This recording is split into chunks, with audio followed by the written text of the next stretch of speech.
Good morning, everyone. Welcome to Djuma Game Reserve and welcome to Wild Earth. This is morning safari starting, and being morning safari starting, it's time to just pop in to see. We're not going to see it. Had a quick glimpse of the sun as it rose into the cloud, but we're going to have to try this tomorrow morning. Very cloudy this morning, so didn't have much of a sunrise. But anyways, welcome to our drive. My name is Mark. Images brought to you by Wiem on camera, and helping everything along to reach the rest of the world is Alex back in final control. Great to be back with you again this morning. Hope you enjoyed our impromptu front seat chat. Still in FSC, but a front seat chat that we had last night was quite fun actually. Turned out pretty well.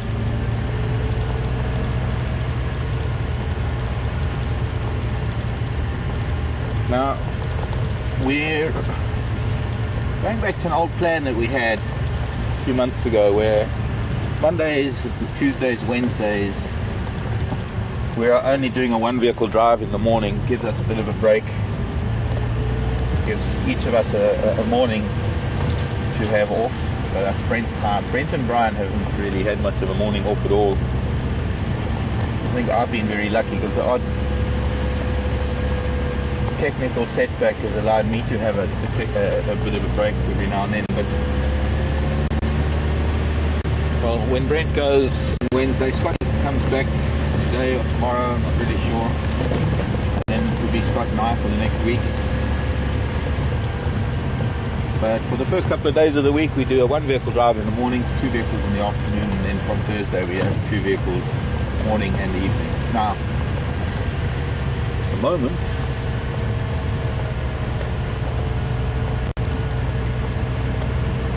not many vehicles here on Djuma. There are only two other vehicles out. I hope we're going to get some clues as to what might be elsewhere on our range, on our traversing area. But I'm going to start with the hyena den, because we're trying to get to the hyena den yesterday and then got sidetracked. Actually a couple of times, always get sidetracked. But that's also because when other vehicles are here and they go to the hyena den, one has to wait. They take a little bit of a detour, and then what happened on the detours is finding other animals.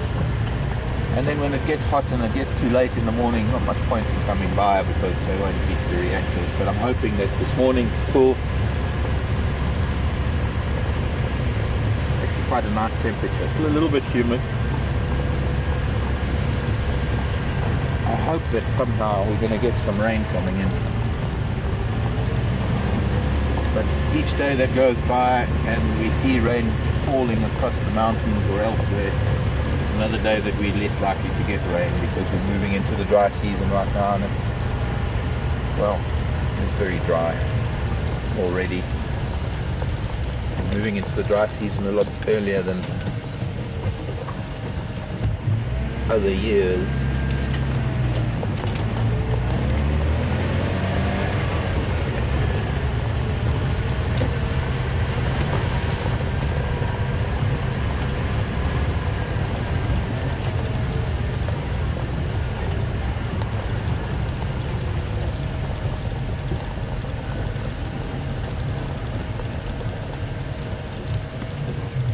Like a little raptor that just flew past my face. Interestingly, there's some new work on the termite mound. That's fairly new. If you have a look at this termite mound next to us, you can see some of the dark patches on the termite mound. There's a fairly large area on the top there where they've built up the pinnacle, and a few other patches here and there where they've built little tunnels. Could be that maybe there's weather coming and that they're going to release some reproductives before the end of this summer.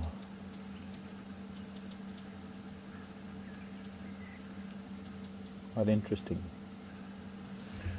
New work. We'll look for some other signs and see if nature's telling us anything. Termitarium.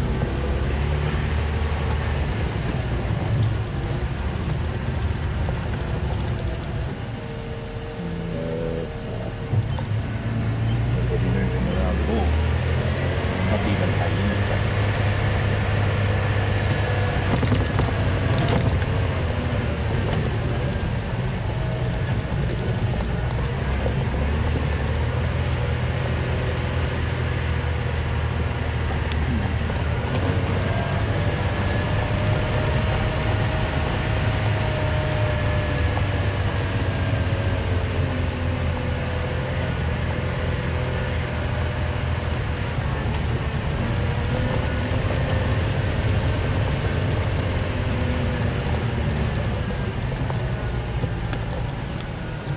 One of these mornings we need to be out here for a sunrise. This is going to be sure, quite a beautiful sunrise from here.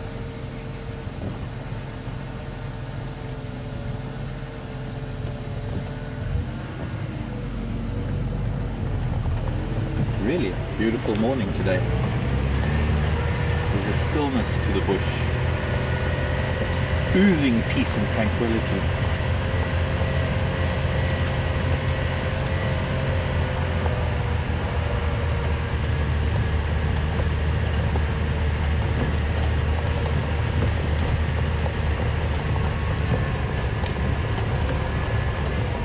What do you see? Oh, I see. Road blocked by a tree. I'm going to have to try and get around it.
Beautiful sky.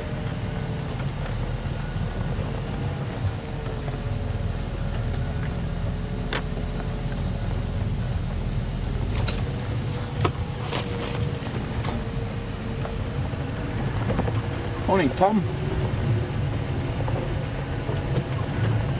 Wanting to know, with the lack of rain or brush fires are concerned, always, Tom, very big concern, especially this time of the year. You know, fire can be beneficial to the environment. There are times when fire can actually help to get rid of a lot of dead and moribund material and make space for new growth to come through, but only at a certain time of the year. I mean, if we had to have a fire now, it could be disastrous. It could lead to erosion.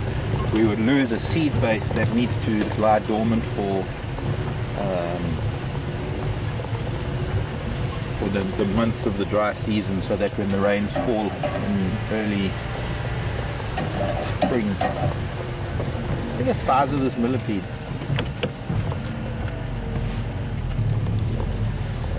It'll be well over 6 inches long. See, another indicator that there's an up in humidity and atmospheric pressure. I used to love playing with these as a kid.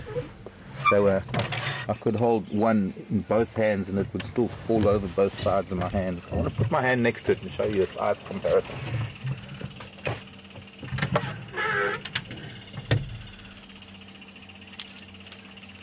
Am I in the way? That's right.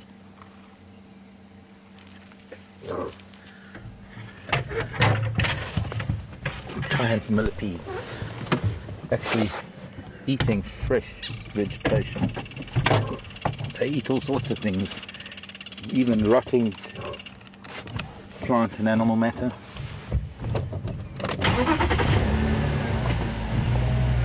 In fact, getting back to Tom's question, very soon we'll be seeing fire breaks being made around properties as a precaution to stop fires from spreading. Oh, it is there and they're barking. But maybe it's me that they were looking at getting up. I don't know. No, they're looking over that way towards Rebecca's road. Yeah, she's looking up just behind this termite mound. I'm going to try and go back because this termite mound's in the way. Unless it might be hyena moving around. I can't understand why it should be barking at hyena.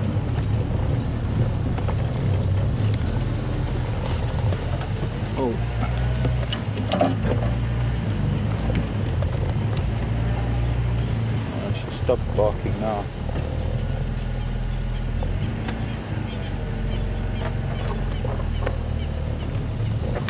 Maybe we'll see something from the hyena then. No, it's cool. Had it. I'm moving away. Another one barking.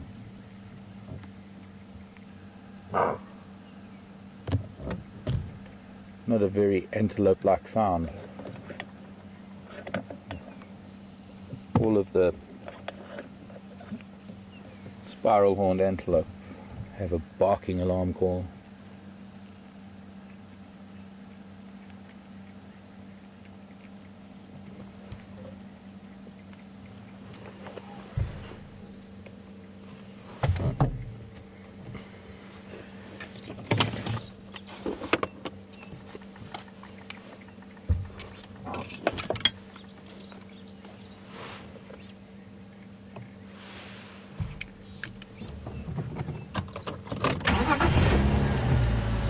Something there. We'll have to go back up onto Rebecca's Road. We should be going up there now, but I'd have to turn around, and that would be at the hyena den.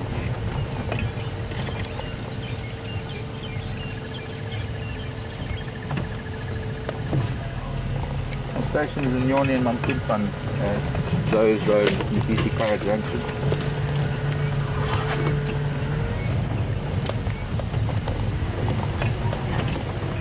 Two hyenas sleeping. They're not really even taking notice of the alarm calling.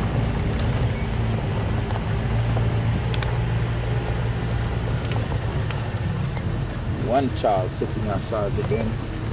Morning, ladies. Once again, an awkward position. Maybe if we try coming in the other road.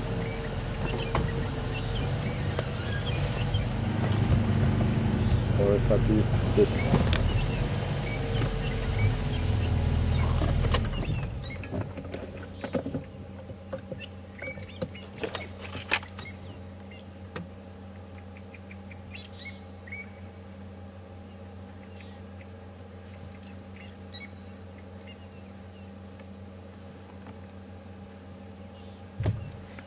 It's the older youngster at the entrance. Two younger ones maybe are still inside, or have gone to no, speak of the devil. They're listening to the kudu, but the adults are not interested.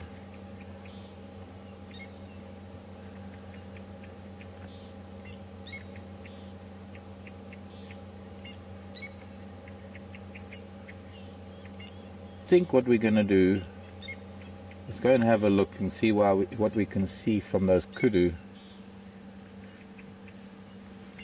Looks like nothing much is going to change here in the next few minutes, half an hour or so. So I think I'm going to go back to see if we can see what these kudu are seeing and what they're alarming at.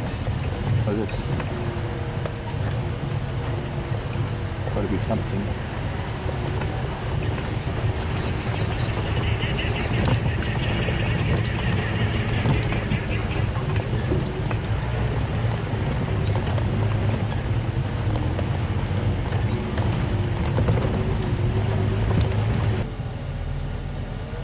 Can't be too much of a danger. Alright, let's go back to see the hyena.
Ah, squirrels shouting.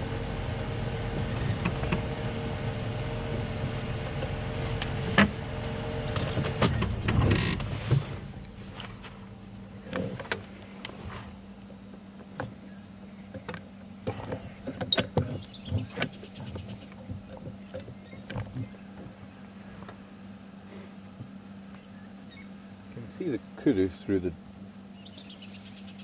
Now browsing, not really doing anything. But now that there's a squirrel alarming,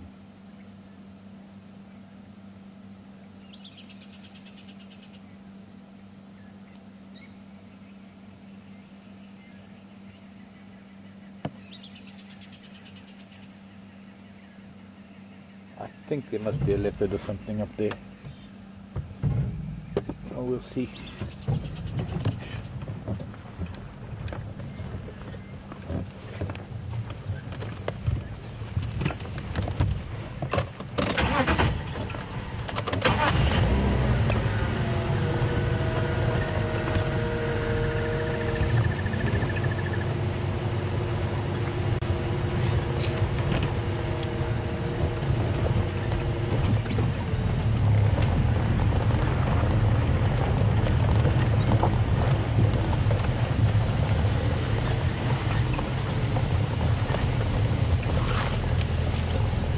Got a better view of the entrance from here.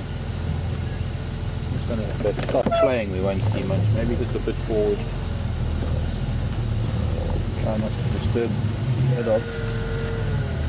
The girls being curled up today.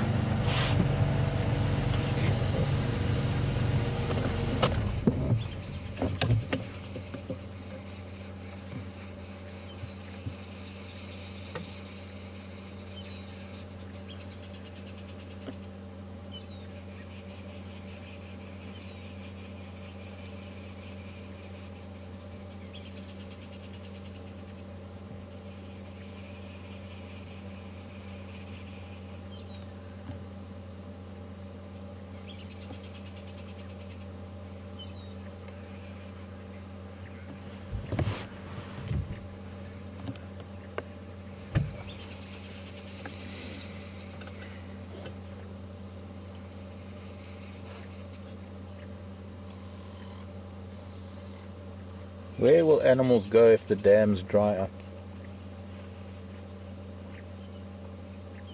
Morning, Debbie, from New Jersey. Very good question, Debbie. Very good question. However, I think there are a number of dams here that are fairly deep that will hold water.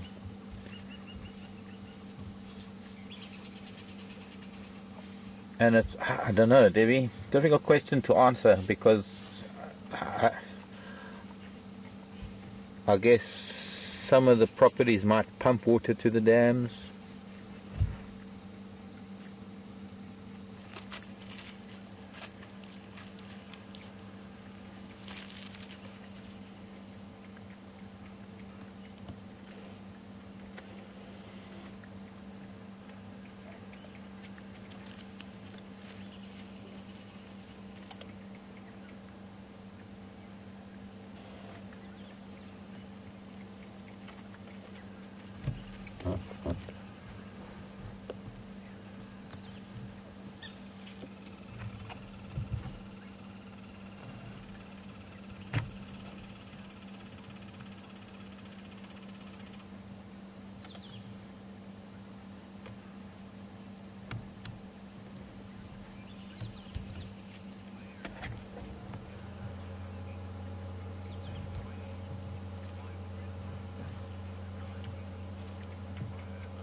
Morning, Blair from Canada.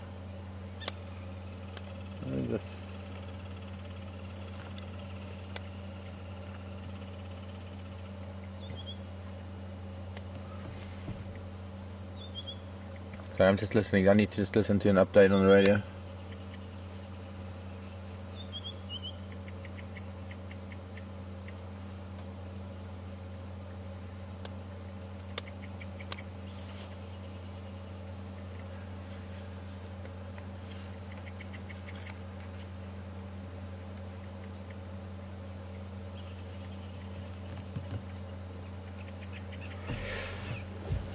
There's another hyena, I think it could be the sub-adult, that's very curious. It's behind the buffalo thorn. Been watching. It must have been sleeping, we didn't see it. It stood up and now lay down again. But it was looking at the direction where the squirrel was shouting, trying to get a sniff of the air. And I'm pretty sure there's something we need to go and look at. So I think we're going to try and head up that way. We've just got sleeping hyena here, except for a little one that's chewing on a stick.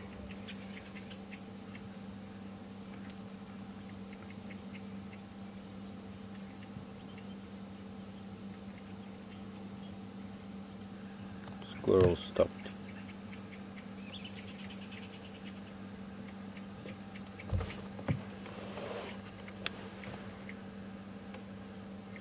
Blair in Canada was asking if there's any chance that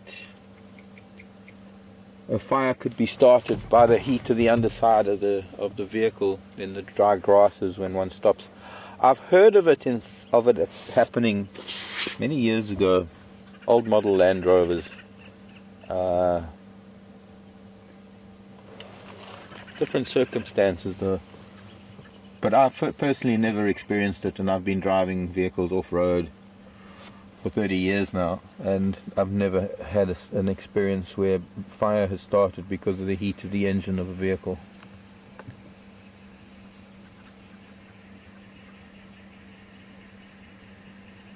It would have to be very, very hot. Or perhaps leaking fluid maybe that might ignite because of the heat.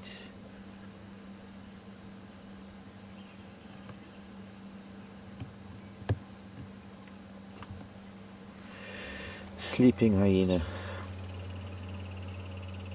Looks cold, but it can't be cold.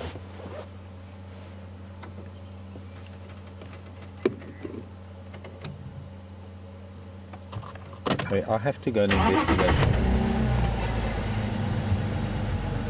what the commotion is about. Sorry to wake you, child. Go back to dreamland now, if you want. I'm just going to sneak past you, both of you, if I can. No, sorry. Bloody hyena.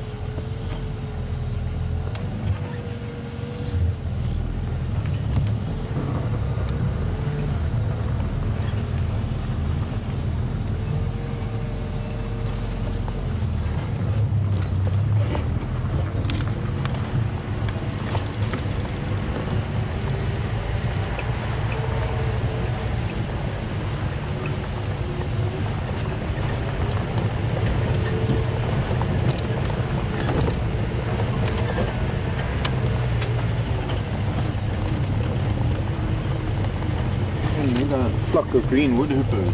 Been looking for green woodhoopers. Far off into the distance.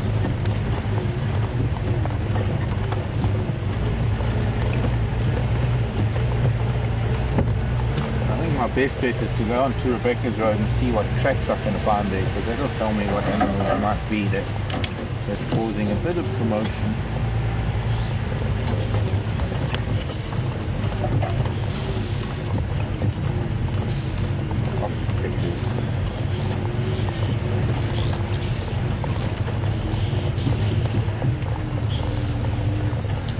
Oxpeckers.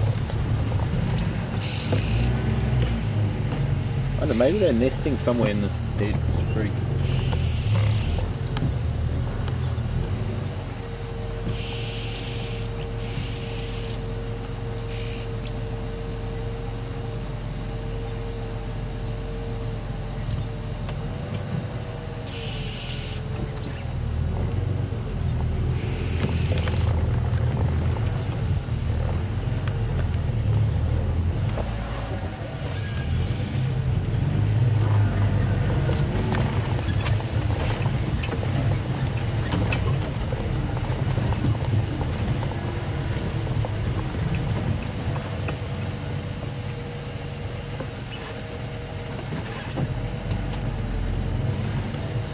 Heather's asking about the what? Sorry. Oh, millipedes. Oh. Millipedes, are they venomous? No, Heather, they are not venomous. They are, however, poisonous to something. They have a substance, a protective substance, a liquid that they can exude that helps prevent them from being eaten by many things, that contains a cyanide type substance. I'm trying to get around this falling tree again if I can.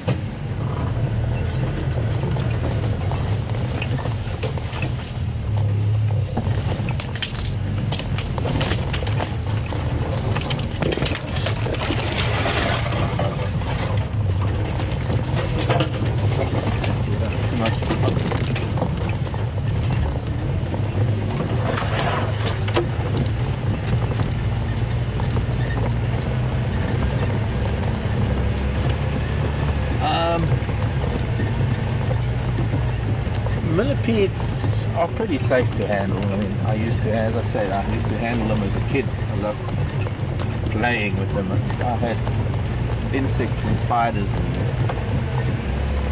all sorts of things when I was a kid. They were my toys, as it were. Still are.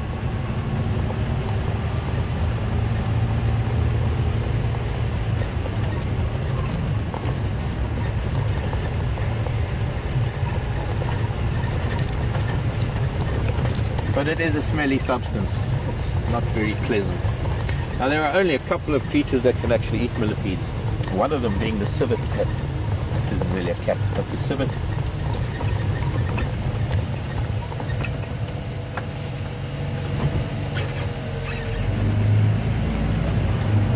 Old leopard tracks.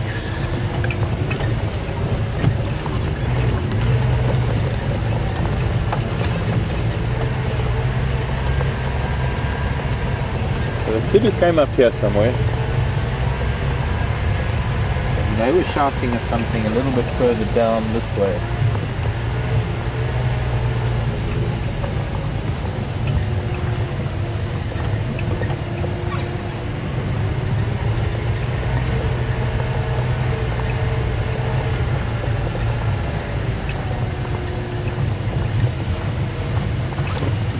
Morning, Mark here.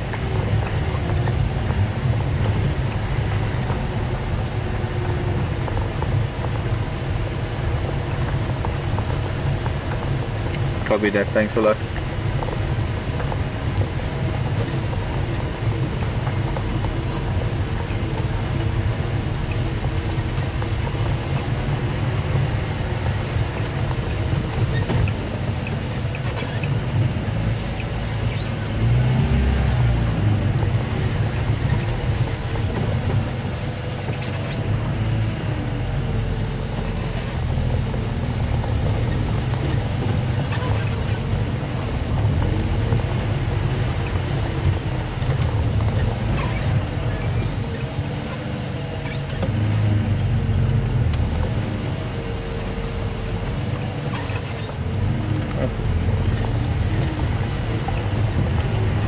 I'd have to remain a mystery what the fuss was about. Can't really see anything here. Well, there isn't anything to see really in terms of tracks.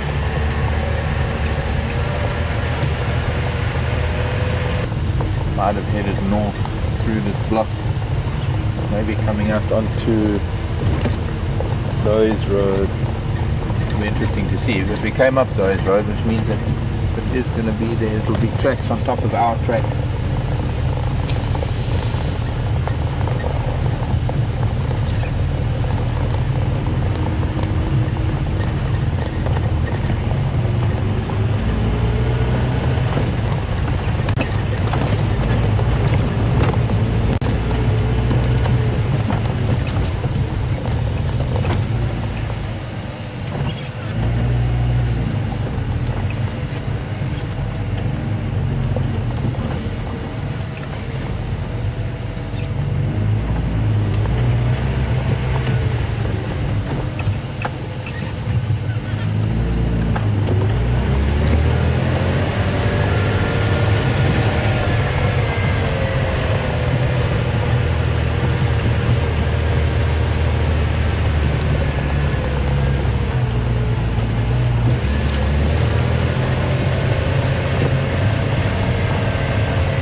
interesting question. Morning, Rita. Rita, local Rita in Johannesburg. Hi, Rita. Great to have you. Great to have you on board with us. Hypothetical question. By the way, there's no such thing as a stupid question. There's only things as stupid answers. Things are stupid answers. And I could probably come up with, if I put my mind to it, a few other quotes about that, but but yes, a hypothetical question that does sound a little silly on the offset, but it is, well, that's food for thought. If a kangaroo, hypothetically, were to find itself in Kruger with the predators and the type of vegetation, what would its survival chances be like? How? Well, I think as far as the predators are concerned, since there aren't any predators of the like in Australia, so I think from a predator point of view, it probably wouldn't have much of a chance. Vegetation wise, I think that there might be similar. Hey, what do kangaroos eat? Grass? Don't know much about kangaroos.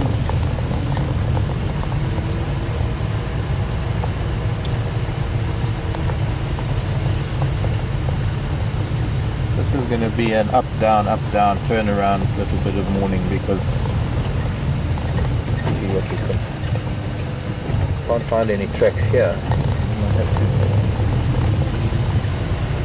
do a few loops around.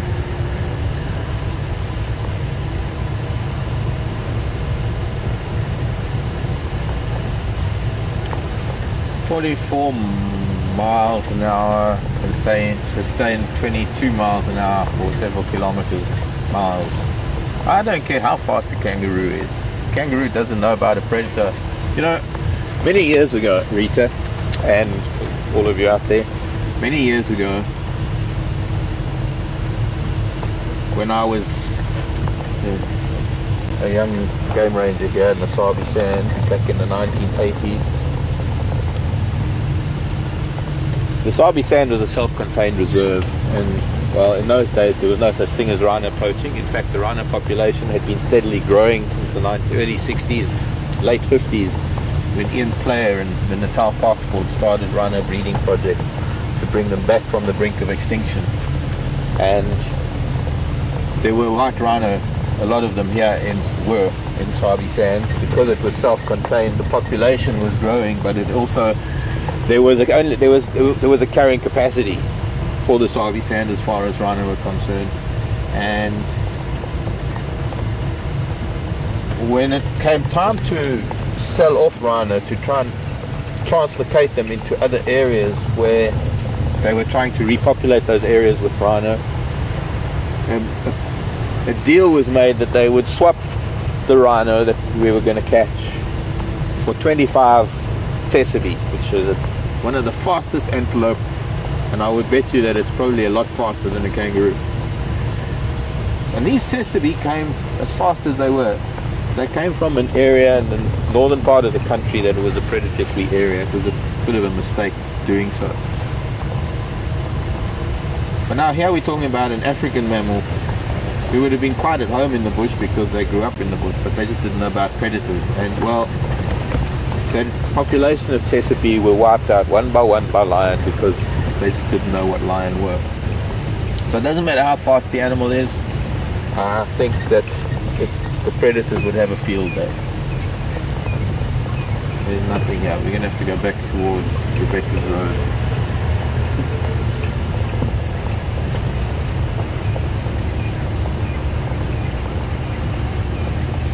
A mob of kangaroos, thanks Alex. They do chew the cud. But are they grazers or browsers? Or are there different kangaroos and wombats and things in terms of browsing, grazing? Okay, time to go back again and see if we can find some more tracks. Look, here's a flower for you ladies. The senna. Predominantly grazing, did you say, Alex?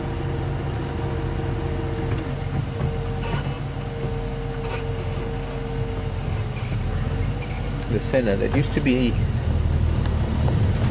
Cassia, but it's no longer Cassia Cassia genus, same family, it's now the senna genus. I think this is Senna sanguiana.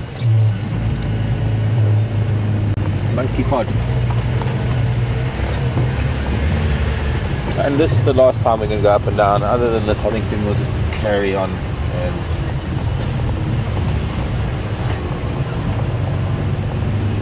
come by later perhaps. See if I can hear some other alarm calls.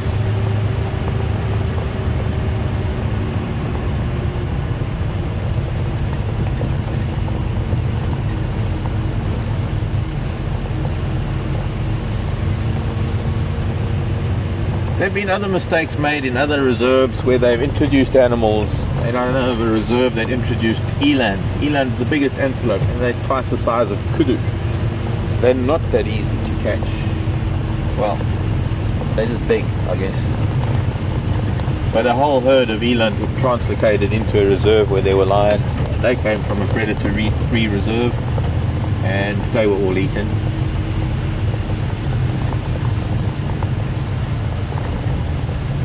They didn't know how to react.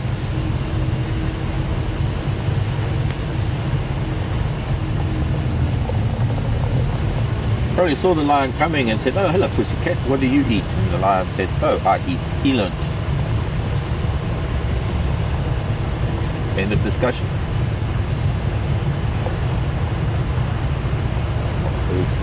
Pale sun, looks like a move.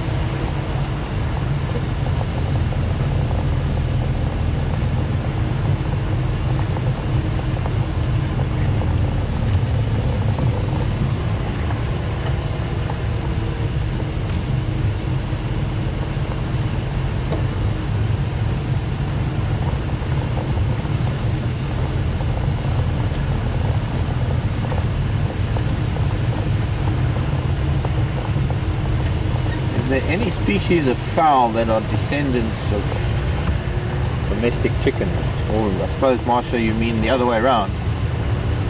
Are there any species of fowl that are the antecedents? What do you call it?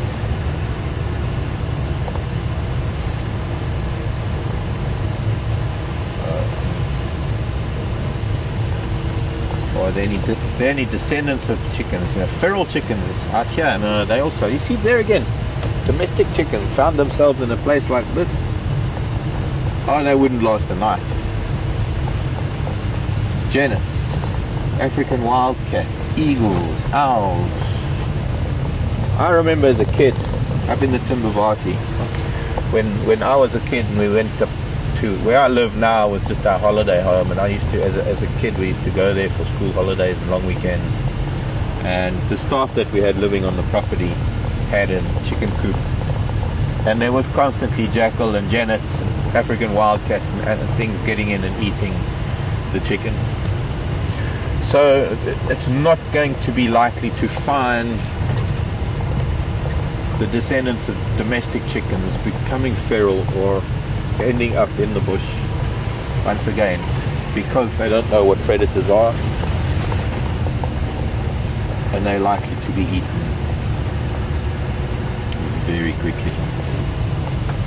And it's probably the same reason why it's not a good idea for humans to be walking around, because we too come from a predator-free environment. Well, although we have predators within our environment, I think when you live in the city you get to learn how to take care of yourself against urban predators, although urban predators being human, you can't really, there's nothing you can do, they're there. You can't see impala plains. I don't know what these could do. Don't know whether this is fresh enough leopard that this leopard walking there. And we'll go to Impala Plains and then come back again, see if we can see something.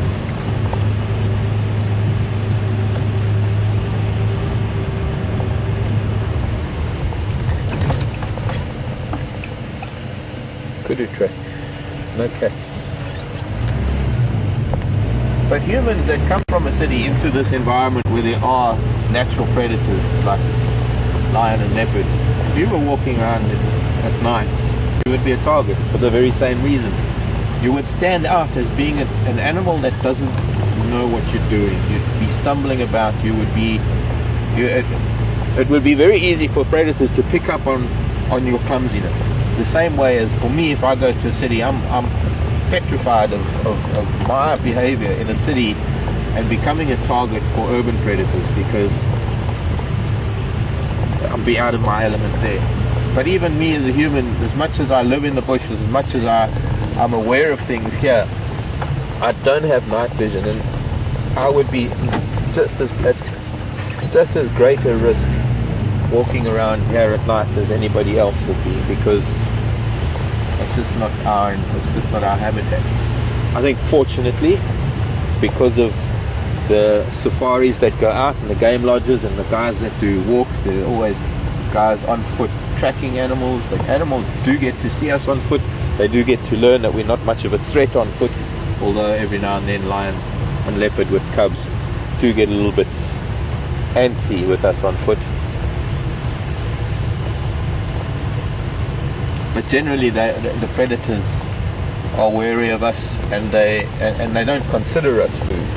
But in places like the Kruger National Park, where in the days of Mozambique refugees back in the 80s, 90s, and there was civil war in Mozambique, there were a lot of people fleeing Mozambique coming through the Kruger National Park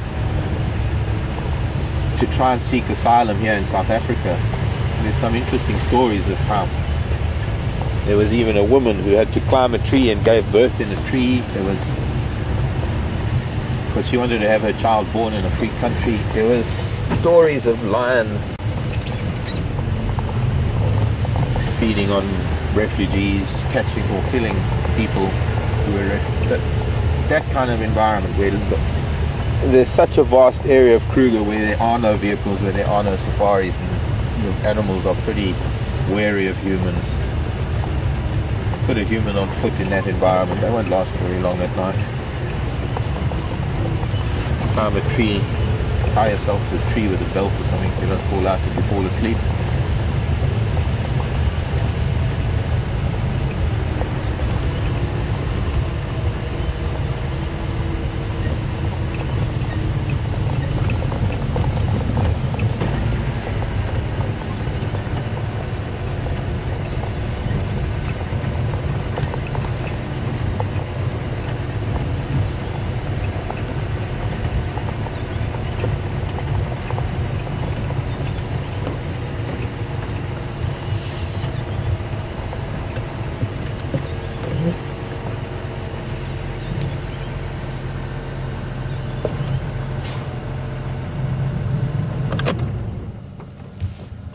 Marco, what did you see? That roller? No, nothing. There was a lilac-breasted roller there, complaining about something. Morning, Marco. Question from Marco about referring to the walking stick, the stick insect that I have. I'd have to see, Marco, what you would refer to as a walking leaf. Whether it's a type of mantis that I'm thinking of that looks like a leaf, or whether it's the katydids that we get, it's a type of grasshopper. Would I be able to find one? Well, since they're so well camouflaged, I can certainly try, but very hard to find. Also, with it being very dry, not a great time of year for insects.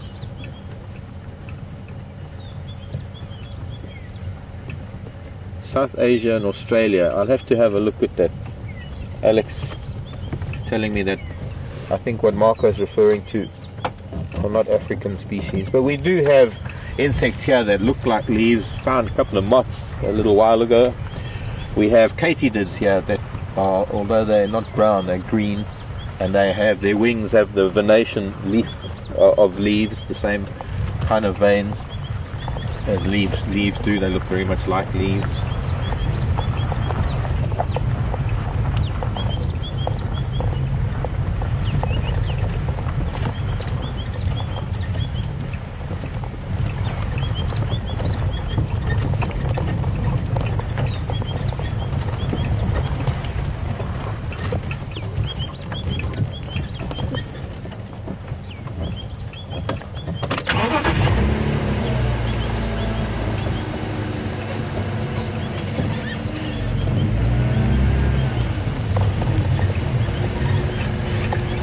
friend in New Jersey wanting an update on them kahumas. They were looking very skinny. Well, I know that the night before last they had a big kudu bull, Cindy. Just like I mentioned a couple of days ago, we don't know what they eat during the night. And because there's a pride of them, if they eat a kudu, you're probably not going to see much in the way of a big tummy the next day, because they'll probably fill them up for a short time. It's the nature of lion to go through phases of looking very fat and looking very skinny.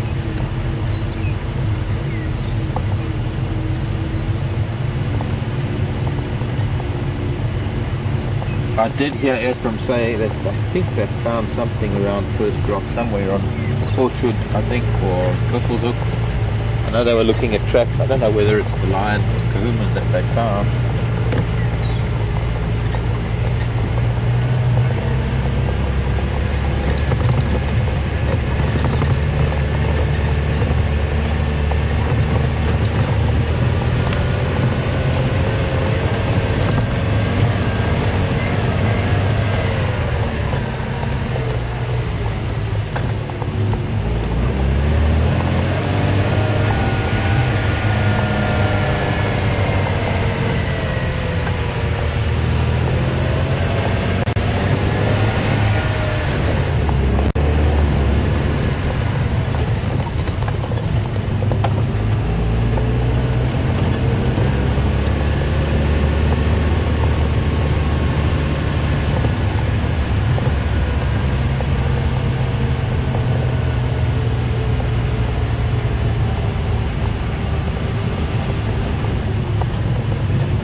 Claire wants to know if I think elephants are the most intelligent animals that we encounter. I think probably Claire. They're from New York. And then you have parrots. I reckon they're pretty intelligent too. You can hear them. Can't pinpoint where. Flying.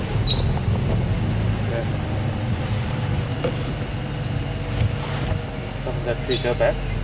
And that, At 3 o'clock. that marula. No, right.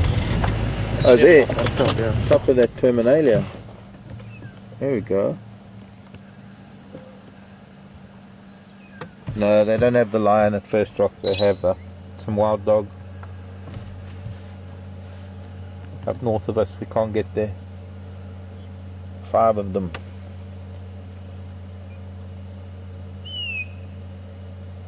Must be eating terminalia seed.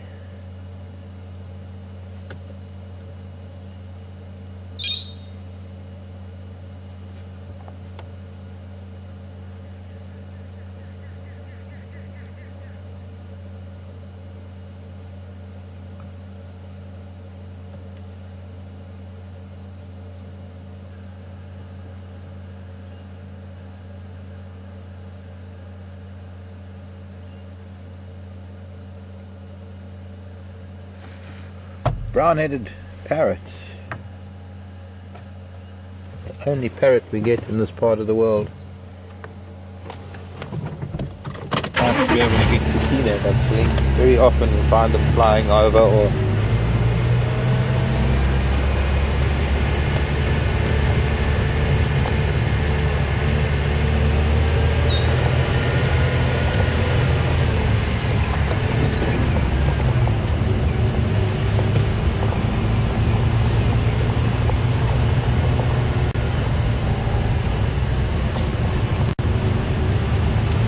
so,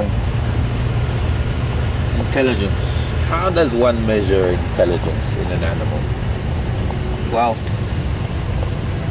I think to some extent one has to consider the fact that almost everything about elephants' life, almost everything that they do in life is something that they have to learn. Even the using their trunk properly, they have to learn how to do that.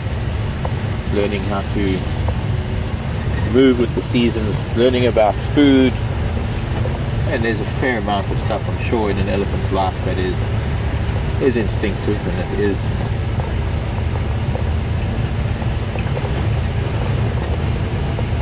and they're born with some things, but most certainly a lot of elephants' existence is put down to the ability to learn, and the fact that they're able to learn, absorb, and adapt and modify their behavior the way that they do, I think has some bearing on their intelligence. So yes, I'd say that probably elephant are one of the most intelligent beings we have in the animal world here.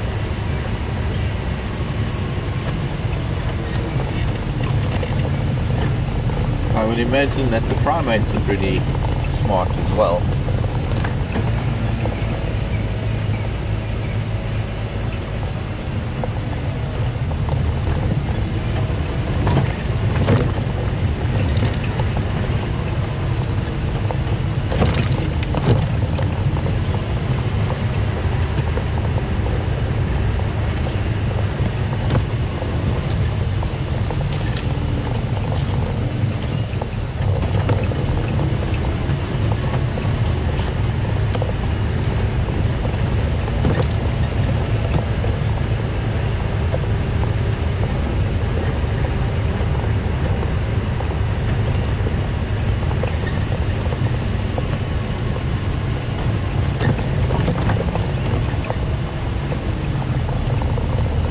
Big question from Charlie. Morning, Charlie, Minnesota.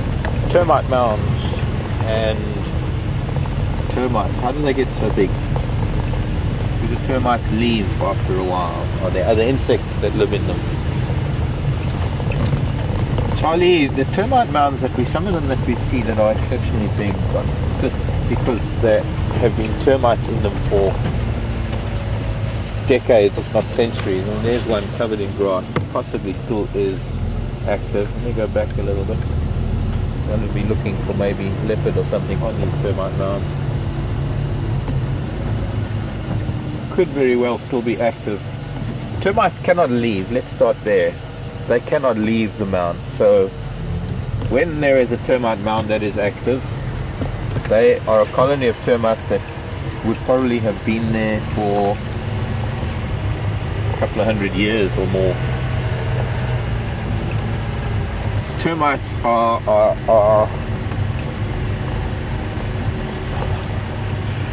they're very old in terms of their existence on the planet, and for millions of years of their existence they have very soft bodies for insects. They lack pigment because they live underground. They lack eyesight.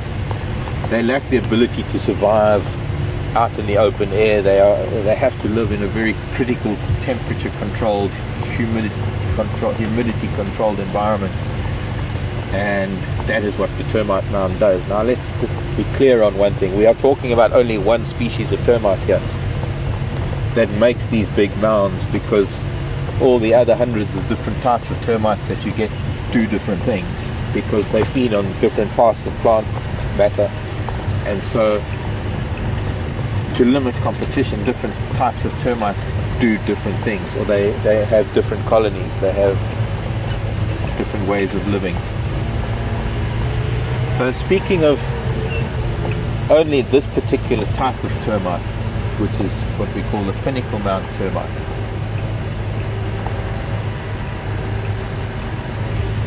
there are sometimes other insects. There are insects that live with the termites. There are actually insects that have a symbiotic relationship with termites. They act as housekeepers. In fact, there is an insect called silverfish or fish moth. You'll find a lot of people have them in their homes. They chew on books. They eat anything that's sort of plant matter.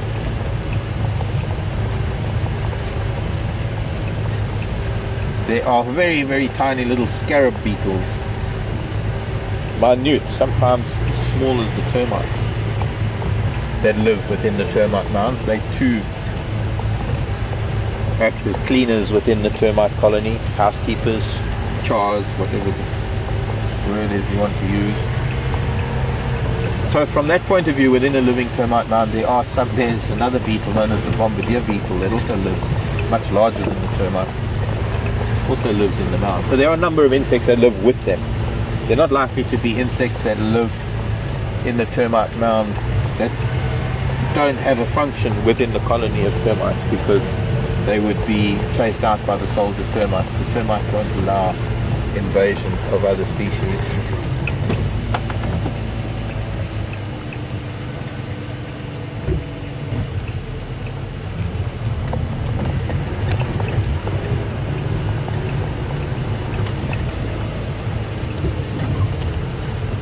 But every now and then when there is a breach in the termite colony, perhaps because an aardvark has been digging and feeding on the termites, you will find there'll be a whole host of other creatures that will go into the termite mound, either to try and feed on the termites or to use the termite mound as their own burrow or their own nesting area. And that could be anything from insects, spiders, reptiles, birds, mammals, or a plethora of living things that will use an open termite mound.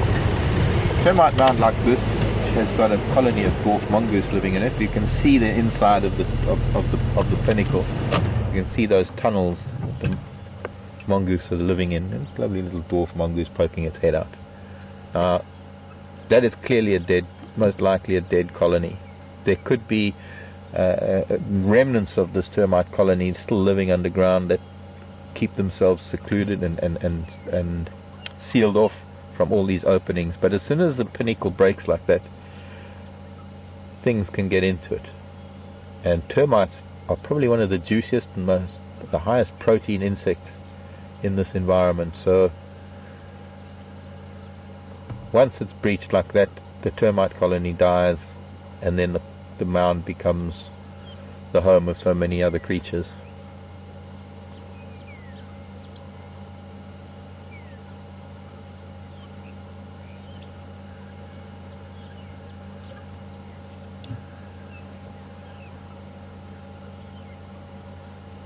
There's the latrine where that little one was now.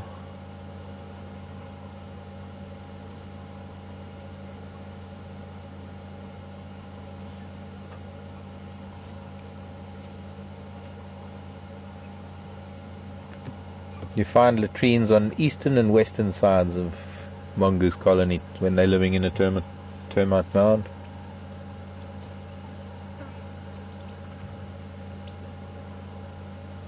Because of the time that they spend at their mound, they'll toilet and preen and groom and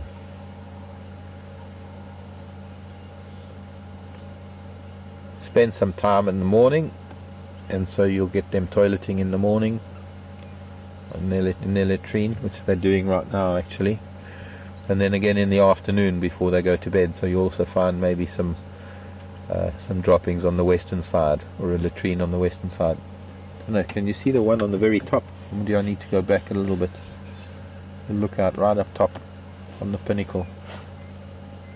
Let me go back a little bit. Oh, there.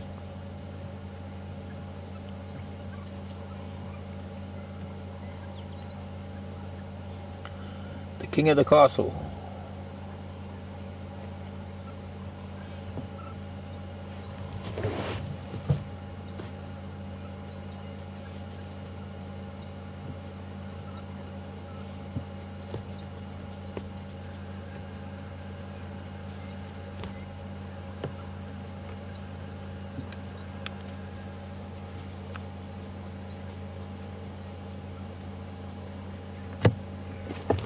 As soon as the mound is opened up like that, the termites are vulnerable not only to all the different types of insects and spiders and creatures that are going to come in and try and eat them, but also vulnerable because the colony is going to lose temperature, it's going to lose humidity, and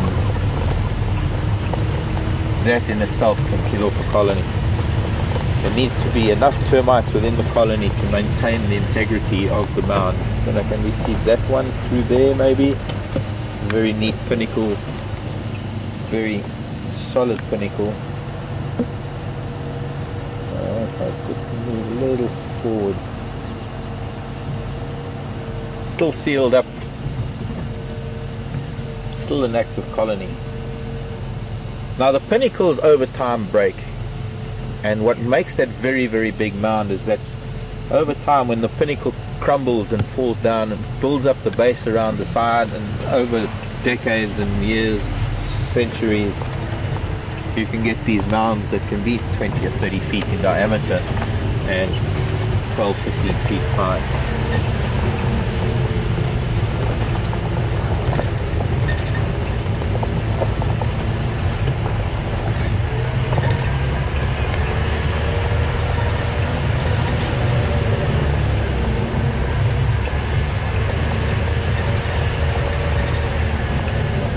Very much like our bodies. In fact, it's almost the same temperature in a termite colony. Our bodies, if our temperature rises a little bit, or if it drops a little bit, we're not well, and if it rises too much, we can die. Same as the termite colony. Now the pinnacle is so well shaped that it gets a lot of heat in the cooler times of the day, and in the heat of the day it's the smallest surface area exposed to the sun, so it doesn't overheat. Another tree across the road. Elephant's been busy.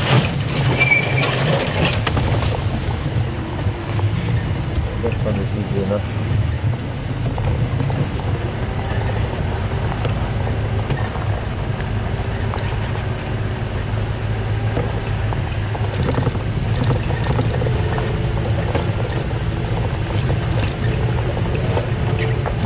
These lilies were here a couple of days ago. Hyena tracks. Mostly.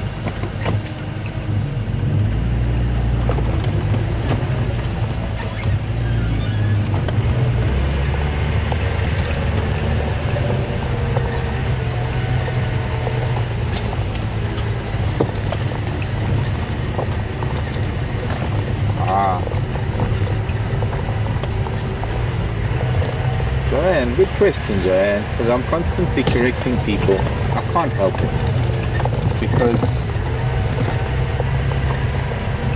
I don't know, I can't help it. Joanne's asking about bugs. What makes the bug a bug? Because often I'm saying that when referring to certain insects that they're not true bugs.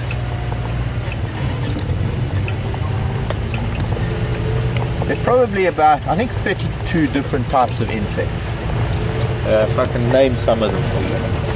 Grasshoppers are one type of insect. Ants, bees and wasps, they are another kind of insect. Then you get termites, they're another kind of insect. Cockroaches, another family of insects. Praying mantises, another kind. Lacewings and dragonflies and damselflies. All different types of insects. Now, one type of insect is called a bug. Unfortunately, it gets confusing because all over the world, bug is a term for like a collective term for any insect. In fact, some people even call spiders bugs because they got more than 2 legs. And the true bugs, if you know what a stink bug is, that's a true bug. Right over that maybe.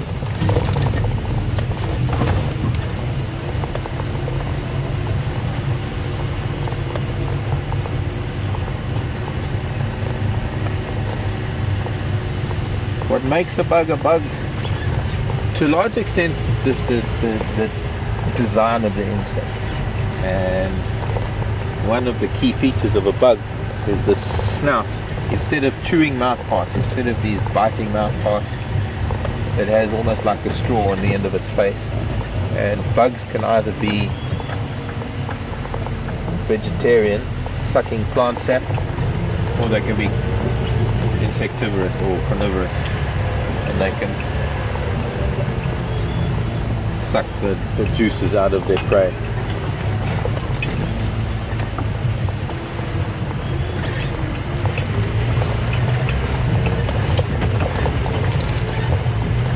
Assassin bugs, big water bugs,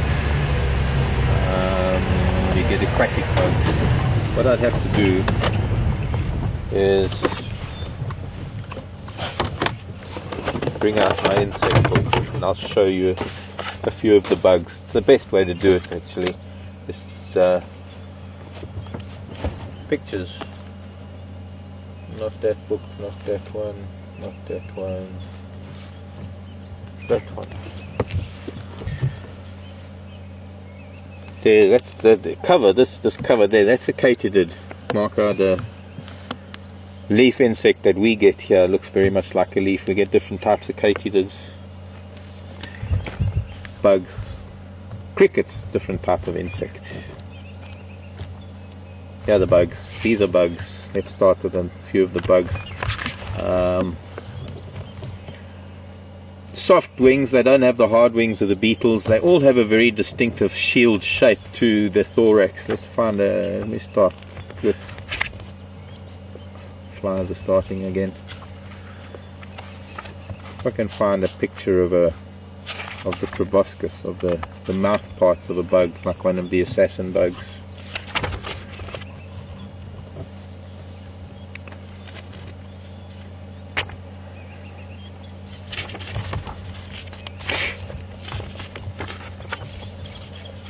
Here are some assassin bugs. Can't really see, but if you can maybe zoom in a little bit on this one, there's a little bit of a mouth part there. I'd have to take some photos and show you on photos, but there's another one here. You can see the mouth part becomes this almost straw-like appendage, and that is pretty much one of the key features of what is a bug. Stink bugs are very common all over the world, so stink bugs or shield bugs are very well known as true bugs. This is the Picasso bug, very aptly named Picasso bug. Picasso was doing some artwork there. And then we come on to the stink bugs that, as we know them.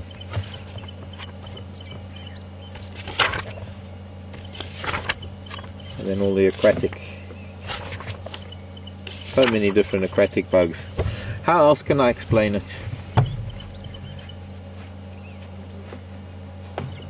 I think if the true bugs were actually called something else.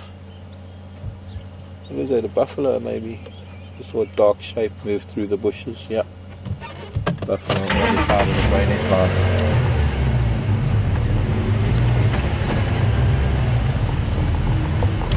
It wouldn't be so confusing if the true bugs were actually called something else. Then you could just call all the insect bugs and it wouldn't be wrong. But technically it's wrong to call a beetle a bug, or a bee a bug, or an ant a bug. It's like, here's an analogy. It's like calling all antelope impala. That's basically what it is. There's so many different types of antelope, and it would be calling every single antelope an impala. I think that's the way I could call it. So if we see kudu, we say, oh, it's a generic term, say impala instead of antelope. You see what I don't know if that makes any sense. Does that make any sense to you? No, I wasn't listening. No, I'm just kidding. I know, sometimes camera person switches off.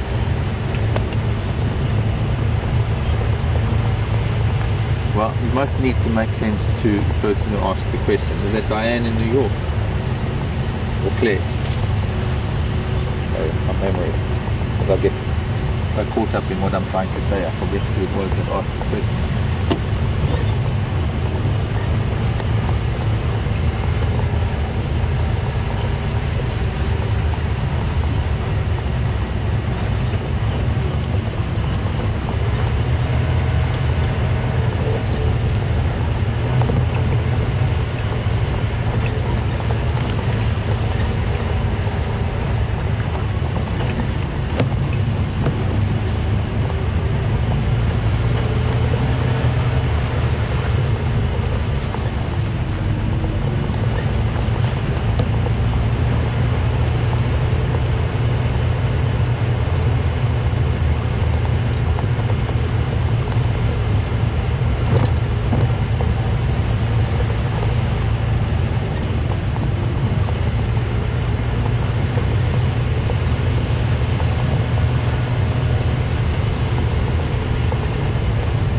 Kathy, Tennessee. Morning, Kathy.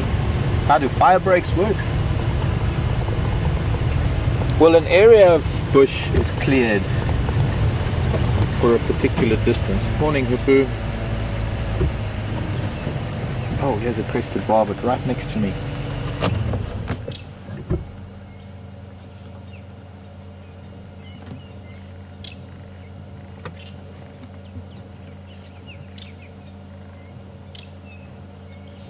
What you catching, barbet?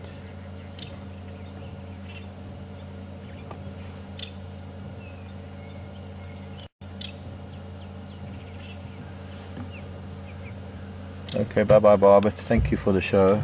I think we've been that close to a crested barbet before.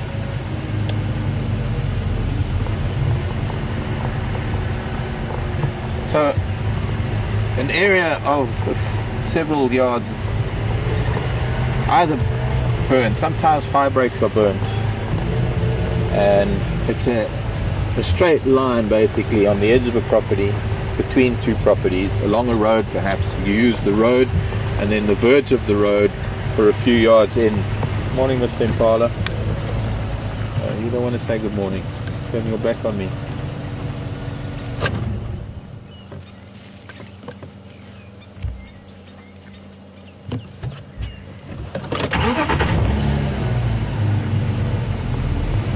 And the area is either cut very, very short, but what it does is it stops the fire from spreading. So a fire, it can work in two ways. Either it'll slow a fire down if the fire is coming towards a fire break, or the fire break can actually be used to burn back towards the fire, what we call backburn. One of the best firefighting methods, or one of the best methods of actually fighting a fire, is using fire. And when you have a fire that is moving through a very, very large area, you can't get in to actually fight the fire. Sometimes it's better to go ahead of the fire, upwind, or rather, sorry, downwind of the fire, not upwind. Downwind of the fire, and burn a line of fire that's going to burn back towards the oncoming fire. Burning backwards means that it's not a very hot fire, because the wind keeps the flames fairly low, and slowly but surely the fire that you start as a backburn reaches the fire that's coming, and basically the fire puts itself out. And that is how you can use fire breaks to help slow down or stop a fire.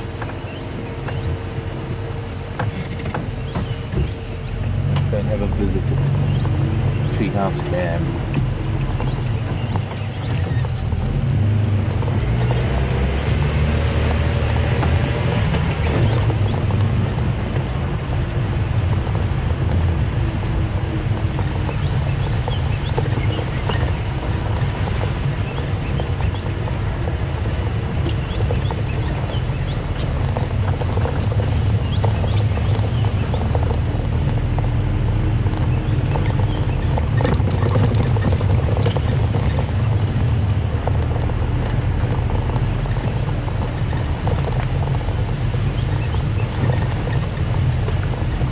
Marsha in Kentucky is asking if there have been any recent cases of man-eating lions, like the Tsavo man-eating lions from early, when was that? Early 20th century, early 1900s.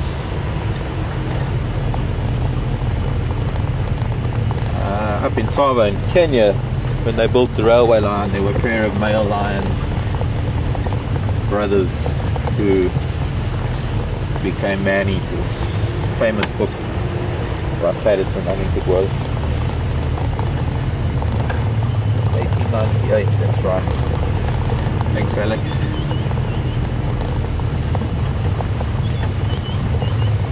Eating railway workers. Not to my knowledge. There has been a similar type of thing, I don't think on quite the scale as the Tsavo lions, but in Tanzania, on the edges of the Selous Game Reserve, there were villages that were being terrorized by lions, and some people were being killed and I think partially eaten. I can't say that in Kruger there are specific lions that can be called man-eaters, but there have been people that have been killed by lions because, as I said, walking through the park at night. Unfortunately, there aren't any man-eating lions because then they'd be our anti-poaching patrols. It'd be nice to be able to have lions as a deterrent. The problem is that a lot of the local people who are poaching are people who live in the bush most of their lives. They know how to avoid them, they know how to live with lions.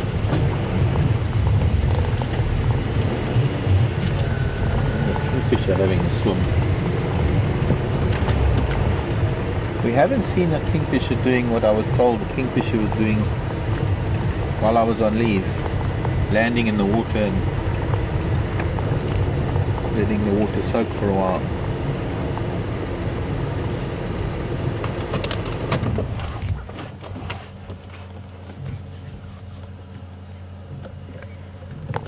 Blacksmith lapwing.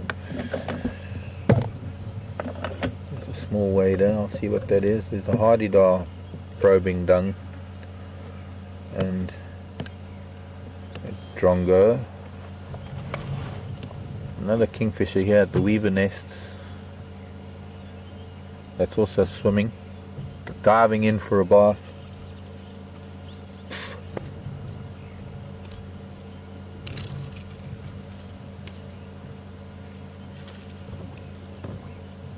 Drongo is also doing it.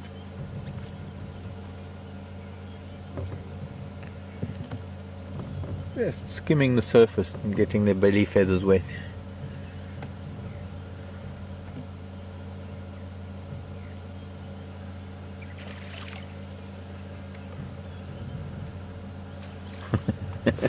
They're teasing you, yeah. Move the camera to the kingfisher on the right and the kingfisher on the left dives in. Move the camera to the left and the kingfisher on the right dives in. And here comes the drongo. I think the drongo's chicken though. Okay, we're going to wait for this kingfisher to do it. Yeah, I think he's getting ready.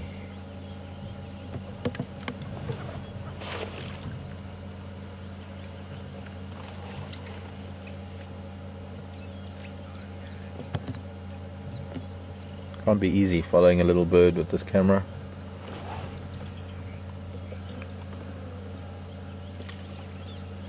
There's a third now. Fourth, there are 4 of them there.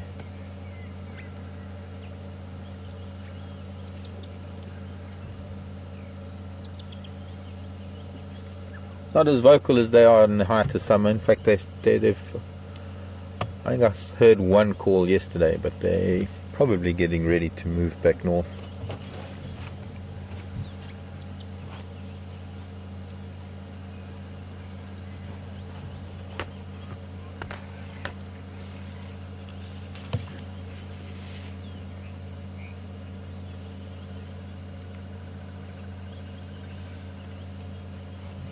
Bath time for kingfishers.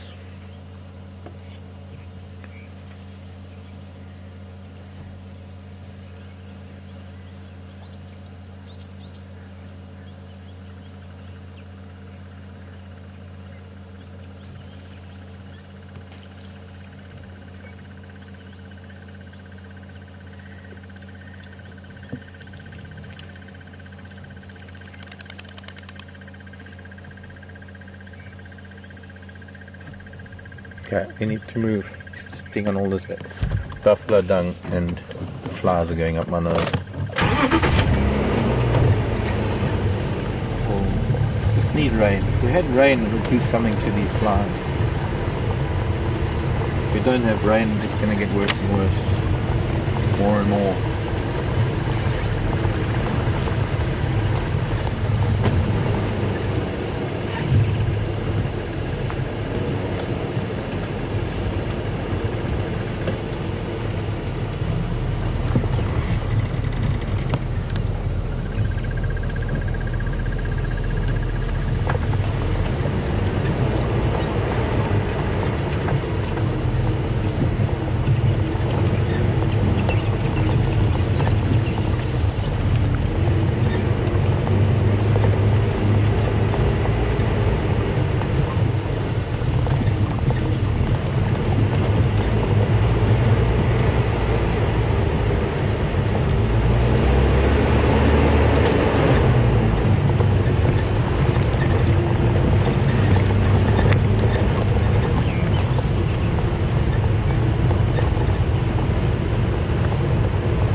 about it.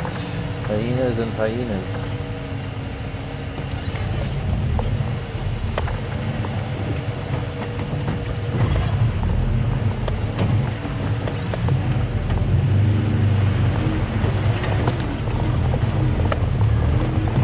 Good morning. Sioux in New Jersey. How far will they travel, the woodlands kingfishers? They travel to within a band of the equator in Africa, within about 10 degrees of the equator, so east, central, West Africa, along that line.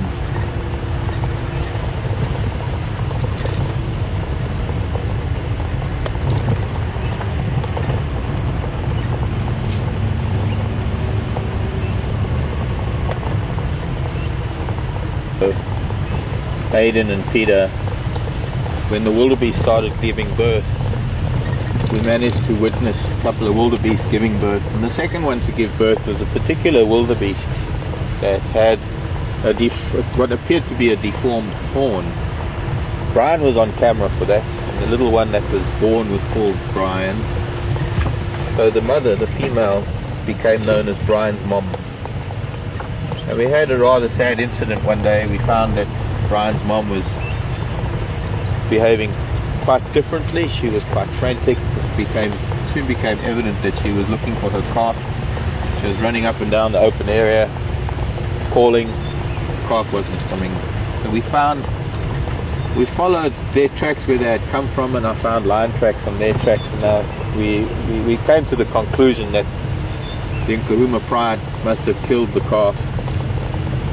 And it was but maybe a week later, I can't remember the time frame to be honest, but it wasn't much longer than after that the Nkuhumas were back again, and this time they actually killed the mother on the open area, Brian's mom. Ray's asking what happened to the skull. I didn't mention that I wanted to study the skull. I did collect the skull. I collected it the same day she was killed because I didn't want hyenas to damage it. And I felt that it would be nice and important, for that matter, to look a little bit deeper into the mystery of what it was wrong with the horn. And my initial finding was that it was a break from a very young age, and for all of her life, or most of her life, she must have had to live with this horn that was separate from her skull, yet still attached and still, well, because you see, horns are not like antlers. Horns are permanent. And it had actually, by the looks of things, deformed the skull somewhat. But it was a little bit smelly, and it still had a lot of, let's put it this way, it wasn't quite in the right state to look at it closely, so I put it somewhere where it was going to dry out, and hopefully the flies and maggots were going to get at it and clean it up. I haven't had a look at it since. I glance at it every now and then, but I need to take it down. I put it up on top of a roof where the sun would beat down on it, where nothing was going to get to it, and the rain that we did have at times would wash it clean. I might need to treat it further, but one of these days, well, what I'll do is I'll have a look at it today or so, or tomorrow when I can, and I'll try and get some idea of how long it'll take. But it'll be very nice to be able to bring it and show you all. It'll have to be maybe on a weekend when we have a lot more of our weekend viewers watching as well, because they will, I'm sure, be interested. I'm not finding many tracks this morning. We are the only vehicle on Gowrie at the moment. We're all alone in our wilderness.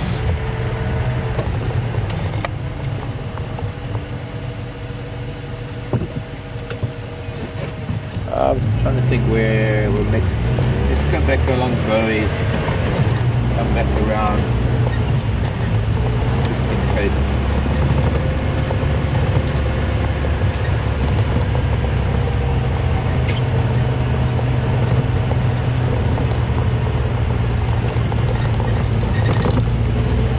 quite smelly for a while, so I didn't look at it for at least a month. Oh, what was the date that she was killed? Anybody can remember? I can't remember. I can't remember if it was 3 weeks ago or 6 weeks ago. I don't think it was 3 weeks ago. It was longer than that.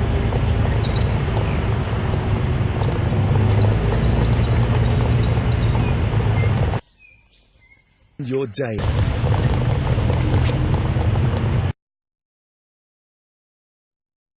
My favourite bands in the 70s, Boston. Just another band out of Boston. Trying to make. Hey. Kevin wanted to know, with the kingfishers, would the male, a mating pair, would the male kingfisher give the female kingfisher a fish that he just caught? If we were talking about fishing kingfishers, yes. With the woodlands kingfisher, not likely, because they don't really catch fish, Kevin. They catch insects. What we've been seeing with the woodlands kingfishers, they've been swimming. They've been bathing, rather, not swimming. They've been bathing. That is how they bathe. Most birds you'll find will go to the edge of the water and they'll flap the way they do in a bird box. But kingfishers don't. Drongos very seldom do. Drongos are also, and other fly catchers. Oh, that was a big snake. That was here. It went that way.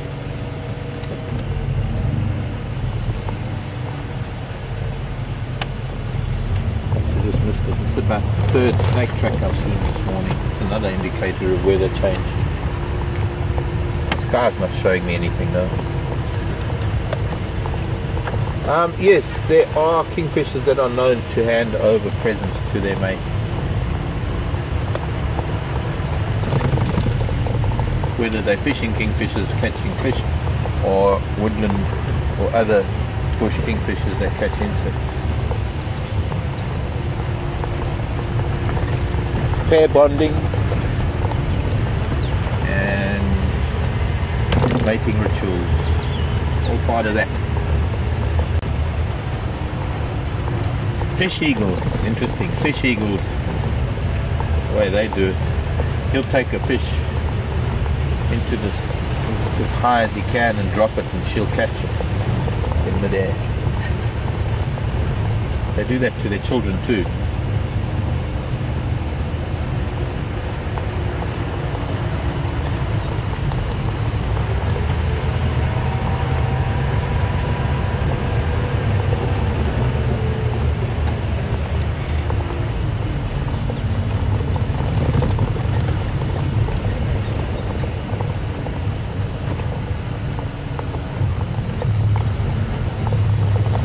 You ever listen to Boston, Kevin?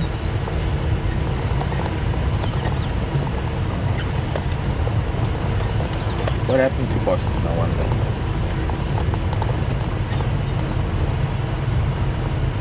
Hey, Franklin.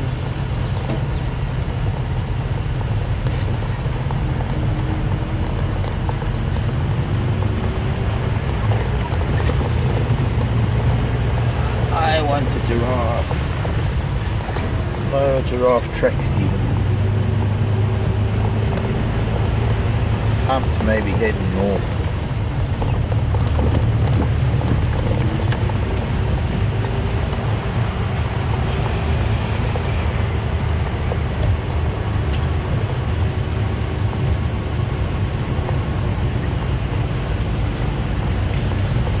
And now that Kevin sent the question, I've got that song on my Boston song on my head, in my head.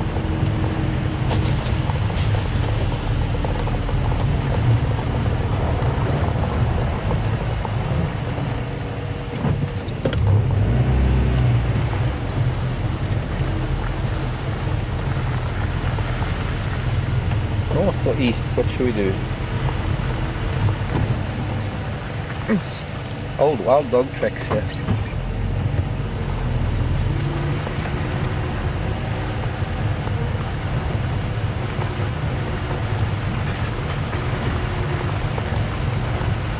North, I think.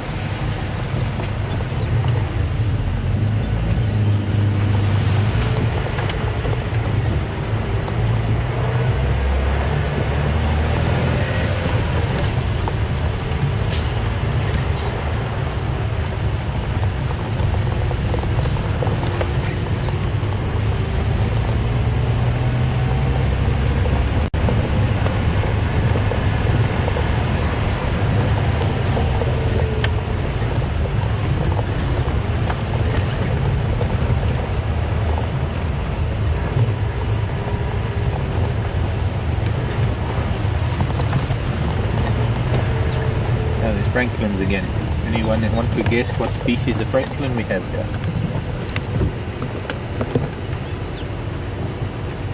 Red face,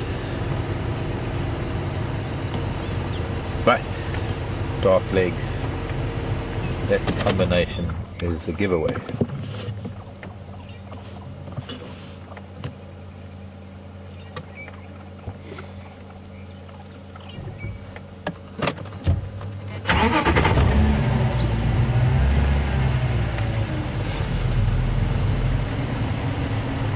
Francolin.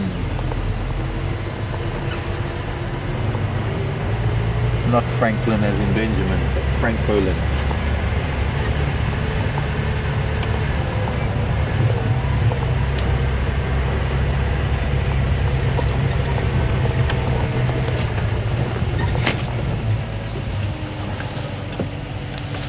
Yeah, ferrets again.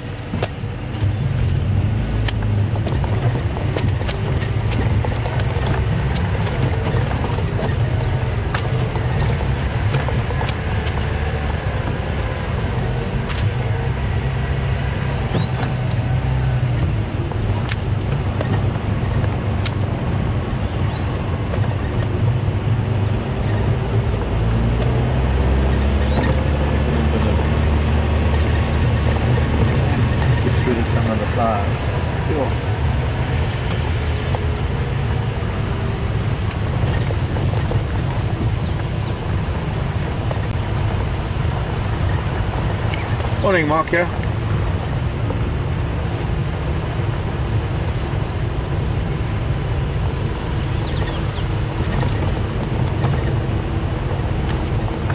Alright, copy that. I'm on Zay's heading north at the moment. I'll try and make my way up there.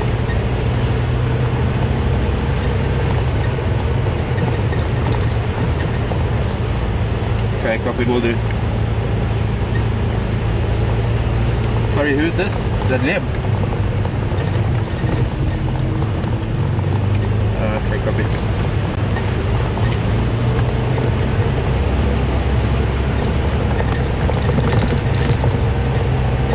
A report that up in the north, just as well as decided to go north, report that there's lion that are calling up in the north somewhere near the gate. And might be interesting to take a look. Unusual actually to have lion calling this time of the day. Some Woolers tracks from the other day. Hello mongoose. Wolf mongoose running away. Okay, well let's go and see lion calling.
RC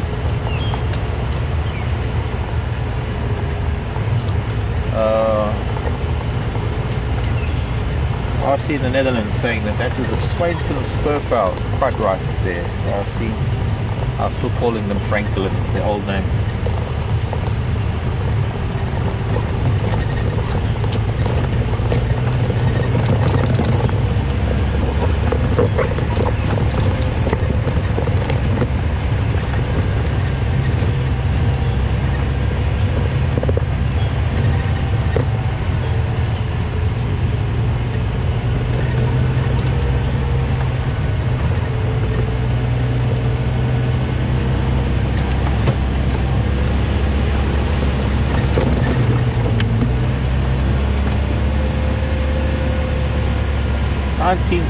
February was the date of... Oh, that was a month. So little Brian and wildebeest went missing on the 16th of January. Thank you for the information. Oh, sorry, one of the kudu that were barking earlier maybe. Sorry, but I want to keep moving now that we want to get somewhere now. Oh, look at that little one. Always the case, and I want to get somewhere when there's something to stop and see. It's like when I have to get to town for a doctor's appointment and I have to drive 40 kilometers through the reserve and then an extra 20 kilometers outside the reserve. Those are the times when they can be lying on the road and elephant not wanting to get off of the road, and then the times when you've got all the time in the world, nothing out. Murphy. But I'm going to just use this opportunity, and because cats have been, if they're calling, they're active. So let's get up there and have a look. Wonder what our best bet is. Go this way. Up to Sandy Point.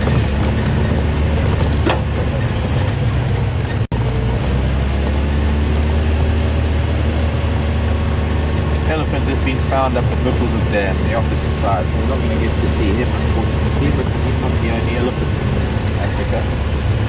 Might be more up this way even.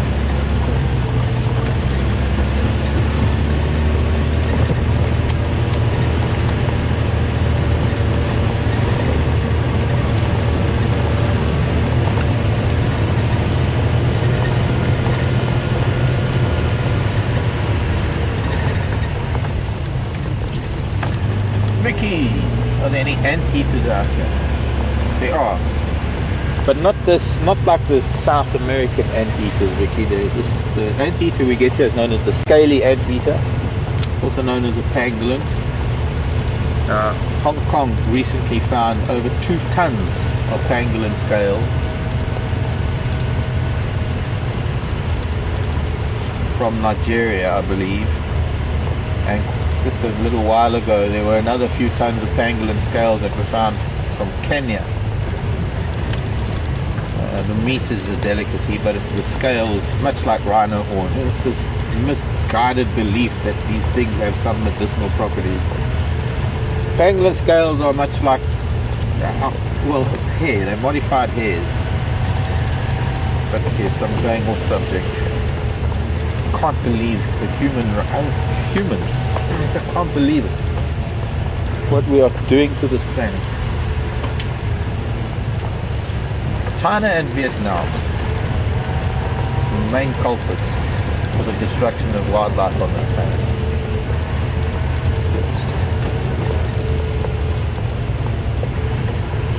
But pangolins are predominantly anteaters. You might find that somebody will mention an aardvark as an anteater, but aardvark actually eat more termites than ants.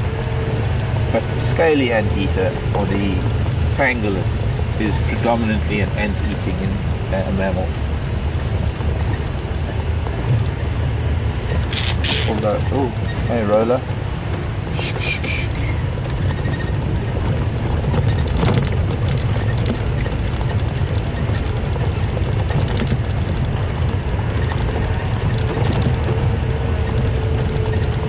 2 tons of pangolin scales. That must be thousands of pangolins.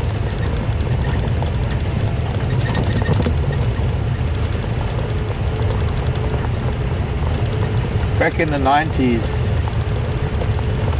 there was a chap, when I was at another lodge in the central area of, the central western area of the Sabi Sand,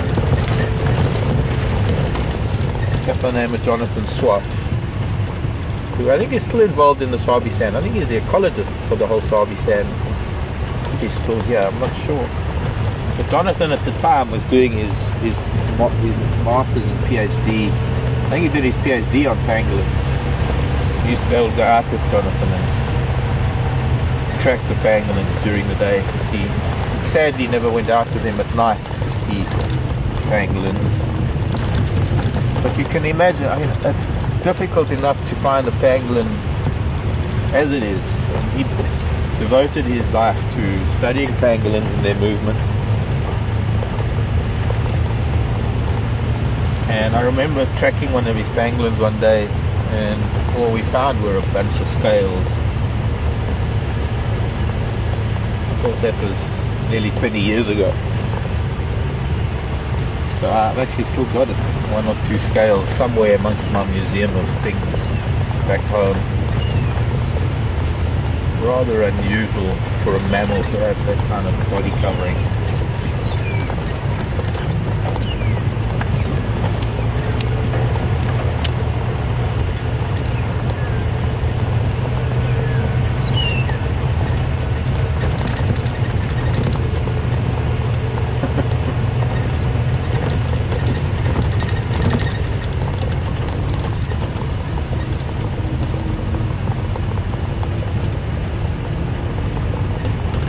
Morning Shanae, morning squirrel. Shanae from New Zealand. Well, good afternoon. It's afternoon, I guess, in New Zealand. Maybe evening, even. Might be evening. What's the time difference, Shanae? About 12 hours, maybe. Halfway around the world. Shanae is studying her grasses at the moment. Shanae is actually studying a lot of things because Shanae is going to be guiding here one day.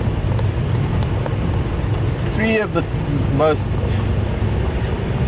7 p.m. New Zealand, thank you. What's that about? 11 hours then.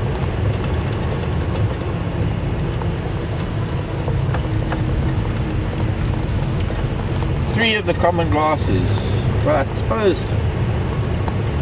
the one grass that is the one genus of grasses, the most palatable of grasses, are the panicum grasses, and then of course the others are the eragrostis. Got a little bit of panicum here. Let's see. Unfortunately, a lot of the grasses, there's a digitaria because it's got like digits. This one.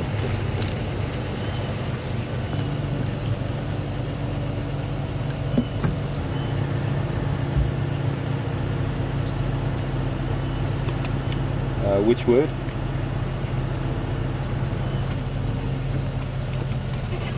Okay, that one I think is one of the digitarias, if I'm not mistaken. I'm rusty on my grasses, Shanae. Panicum, P-A-N-I-C-U-M. Panicum is the genus of palatable grasses. This fluffy grass here, I think that is a panicum. But you do get an eragrostis that looks like a panicum. But most of the eragrostis species, if I can find one,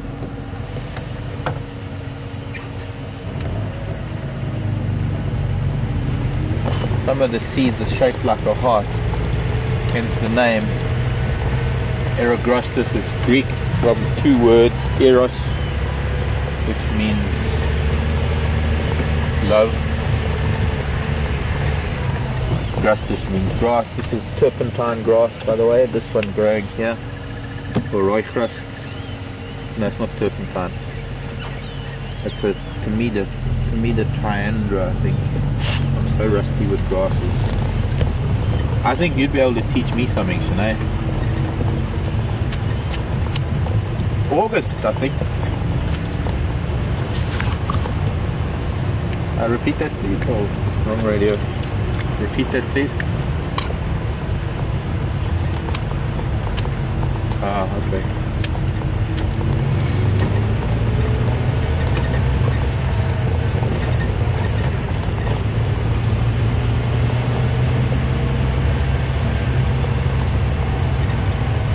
Cymbopogon is another grass genus. Tomidas.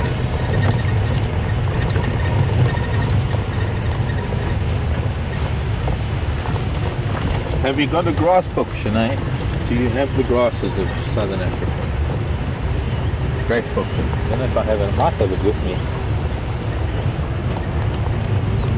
I should spend more time on the grasses. I should spend about as much time as I do on the flowers. If I spent half the amount of time as I do on flowers, I'd know the grasses a little bit better.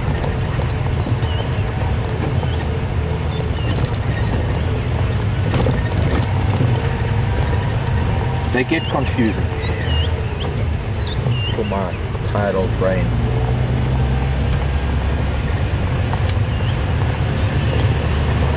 But I think if I put anything more in my head, I'm going to lose. I'm going to have to make space for it by losing other things. But that's not the case. It's just that other information gets put into files and boxes in the back of my mind, and it gets hard to retrieve them after a while. 20 years ago, I remember grasses. They couldn't wait until they were green and seeding, or the flower heads first. In fact, last year, was it last year? I think it was last year.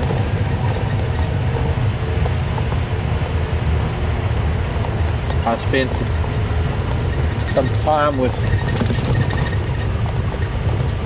some botany people from the University, Trani University of Technology, TUT, in the Nature Conservation Department. Ah, now there's a leopard at Buffalo Dam. We're in the wrong place.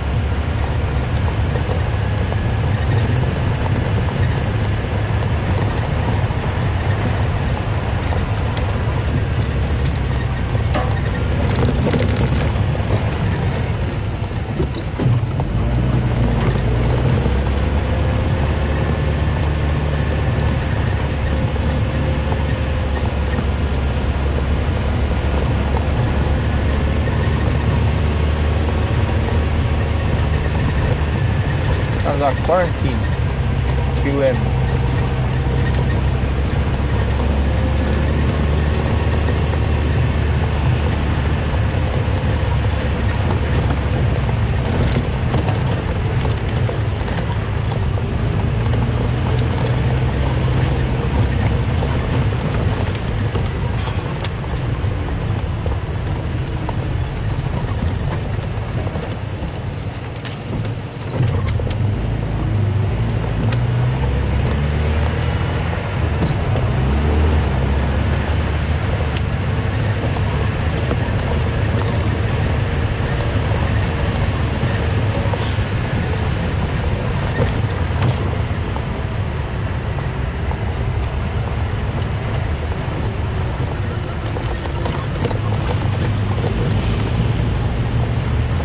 Morning, Jan.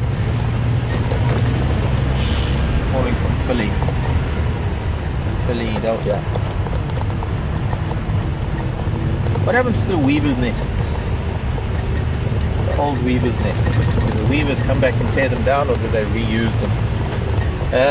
If they don't fall down, through weathering and just time, then sometimes they are torn down so that new nests can be built in their place.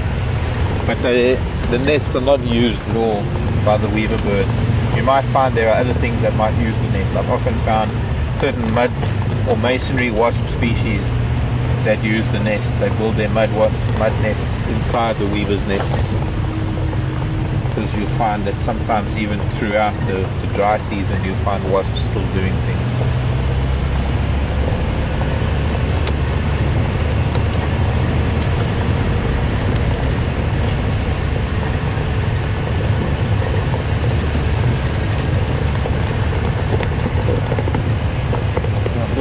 Dam is on the opposite end of Djuma from where we are, very far in the west. Buffalo Dam in the east. And unless I don't know, we'll see. If I find anything here, we'll put paid to the question of whether we can try and get there or not. But I don't like racing around from one place to another. And if he's there, surrounded by thick bush at Buffalo Dam, we'll go finding other animals with a chance of getting him lost in thick bush.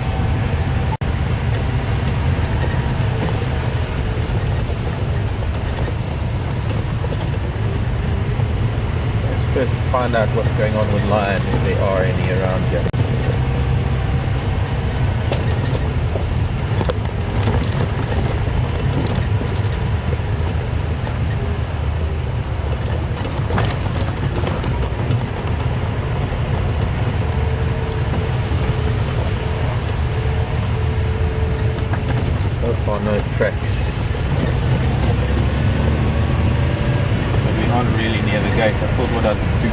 There's no via buffels of cut line and the dam on buffels of.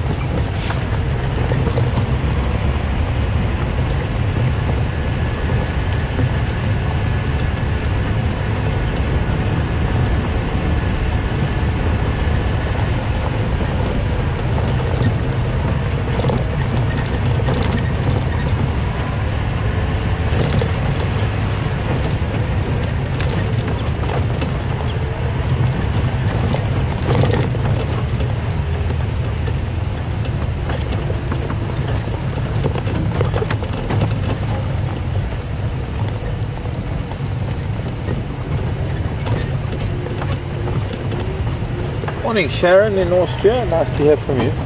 Which grass is used for thatching in our area?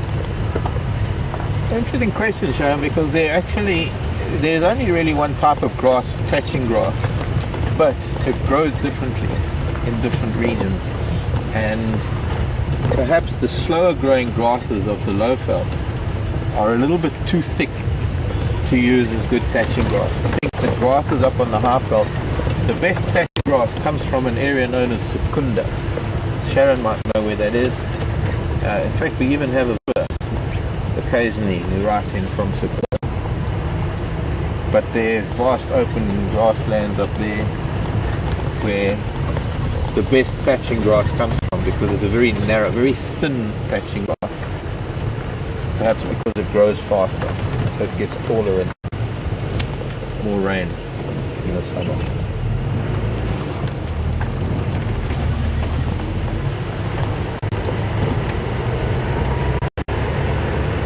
There's a lot of thatching grass that grows here, but I'll find, when we find some, I'll pick a piece and I'll show you what makes it grass either good or bad for thatching. I made the mistake of buying the wrong grass 15 years ago. That's why my roof's collapsed. Well, I thought maybe that's here.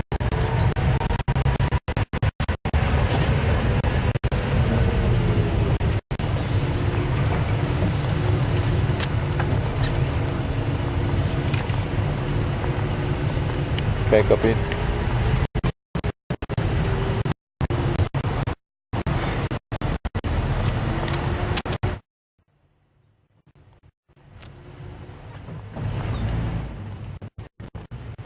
Head up to the gate. Can give me some idea.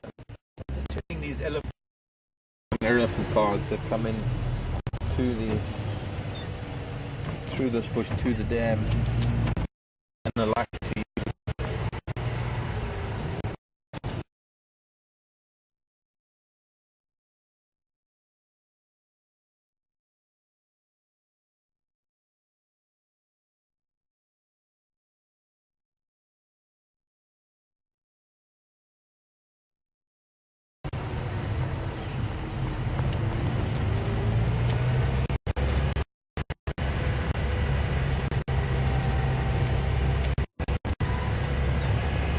Another single.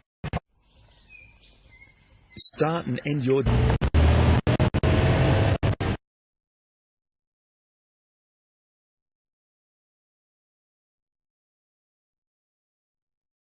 safari.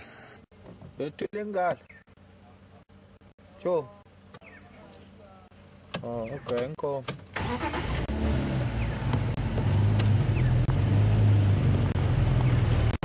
Tirakas, cool.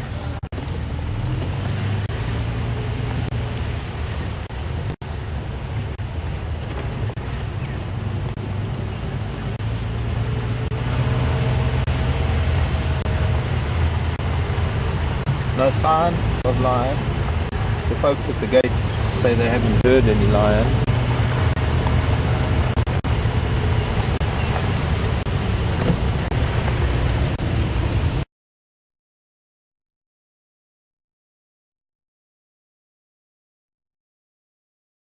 Said that there were Ngala colouring from here. Oh, was it you? I've just done biffle up. Nothing around the dam. Guys at the gate said they didn't hear anything. They're crazy, but it definitely sounds like a big fry. Or maybe a big coalition. Okay. I'll go back onto Biffles or Cutline. Yeah. Alright, cool. Thanks. Catch you on the Eastern Channel if I find anything.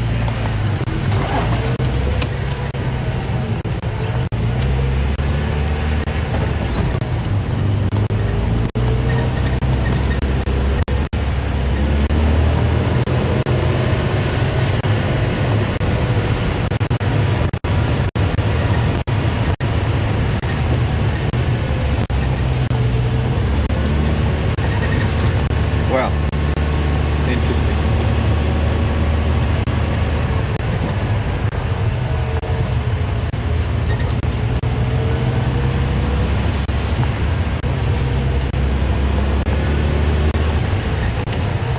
Morning, Mr. Impala.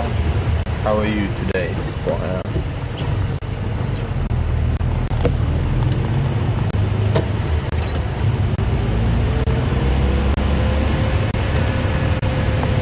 Eastern Channel, no, Western Channel.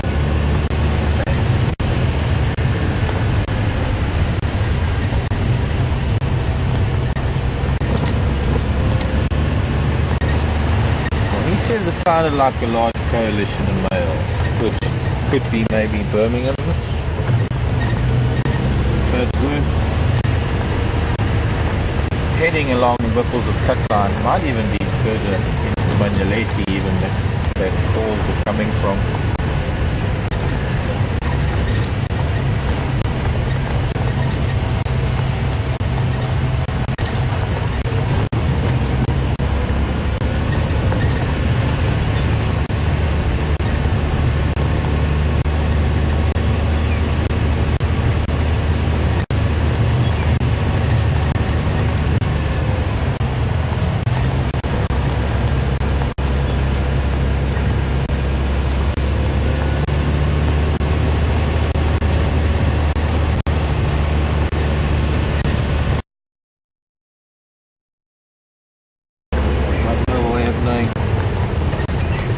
They were supposedly in this general area. Okay, very well.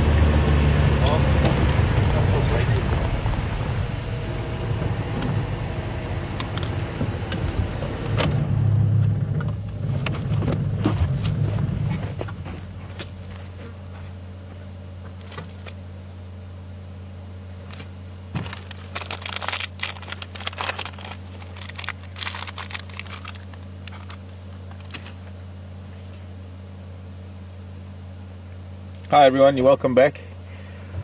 On Biffles of Cutline heading east. We're going to try and make it to Biffles of Dam if we can before they lose him. It's starting to warm up, so he's possibly going to find some shade. BM's just off the vehicle getting a branch out from underneath that I've picked up, dragging a branch, making a noise. Thank you.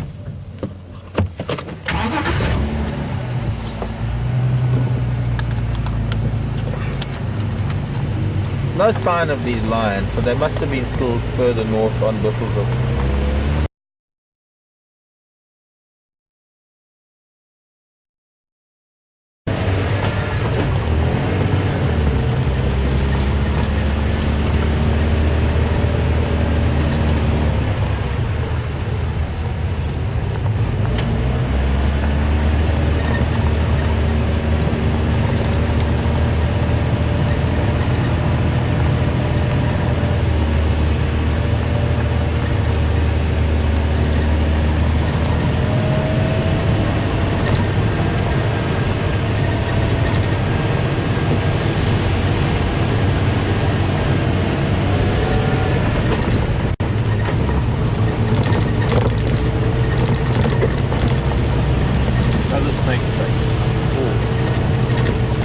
I see one of the snakes making the tracks. I always seem to miss it.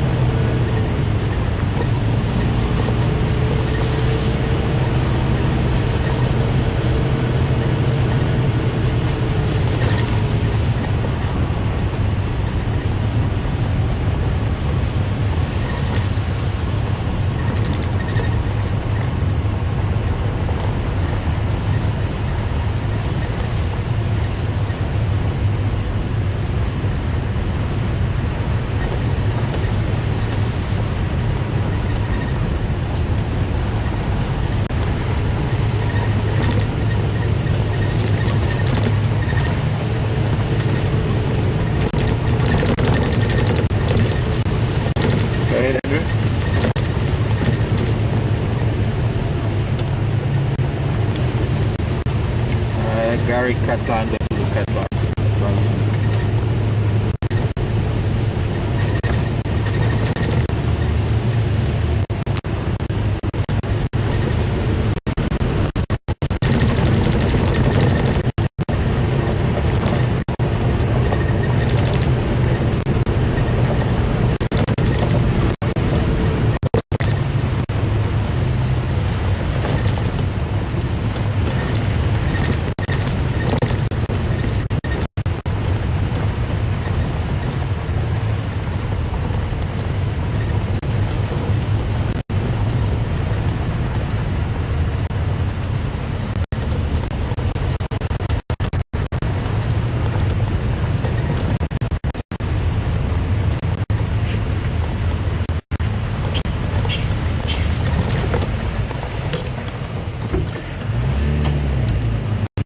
Show you something. Gary cut line, you can see the tractor moving. Now what he's cutting a fire break. Gary cut line has always been rather a wide road. I don't know if anybody's ever noticed it, and we'll see it because when we come back from Buffalo Dam, we're going to be driving down here and we're going to see how wider things are. And basically what it is it's an area that allows the fire to die down. Fire can still cross through there. It might just be too that eventually that little mode area might be burnt as well. But what it does is if there's a fire coming from the east, and it's moving west, which it will do, block it off. Normally there's an area that's a line between here and what's called the fire break road, just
between this road is a road running parallel where we were following Mbula. In fact, you came virtually exactly where we are now from the little fire break road, what we call fire break, to here. Actually, the fire break is this area of bush in between that road and this road, and this often also gets burnt with the fire break to stop fires either from the south going north or coming from the north and spreading to the south.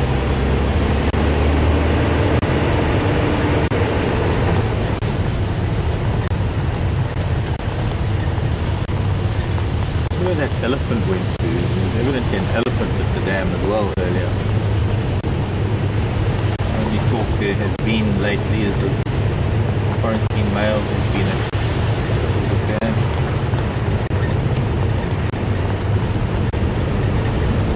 That elephant must have moved off, no doubt.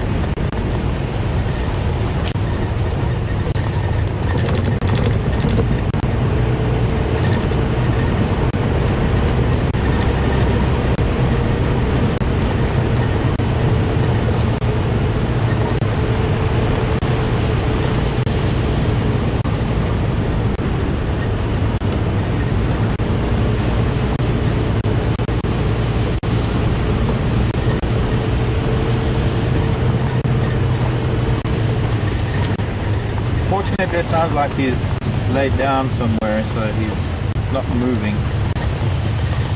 Not easy to follow a leopard from Buffalo Dam because it's pretty thick all around. Time to find out. Get this fresh leopard done. And fresh leopard tracks.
Andrew, I'm approaching the dam now from the north, on the western side.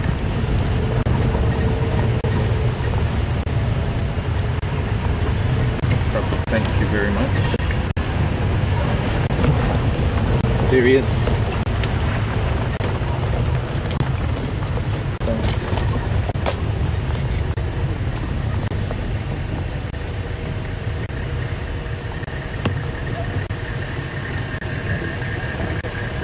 Watching something. Thank you, Lex. Morning all. He's watching something. Yeah, he's watching something down there.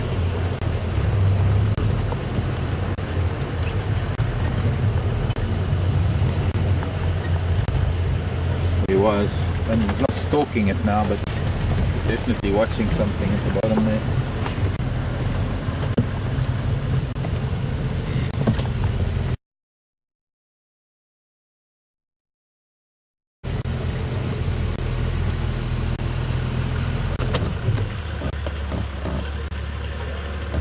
You can see when a leopard's concentrating on something, the tip of its tail twitches, and quite often that's actually a giveaway. It ruins the leopard's hunt because it's almost as though the tip of the tail got a mind of its own, and inexperienced leopards often let their tail give them away.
Now that it's laid down, can't really go down there because then it'll block the other vehicle's view.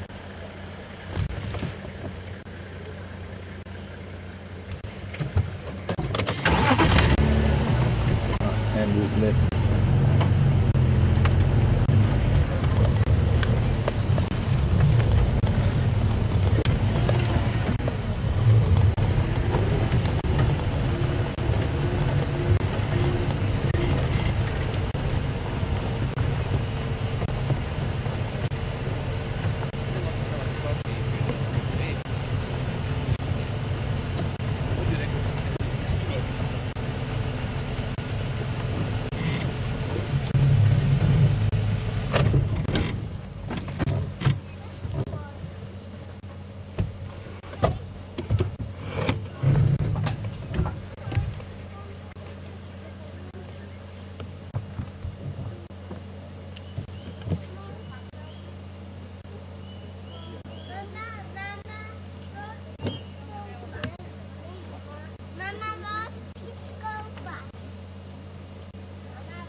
can almost go there, you know. Nice jump.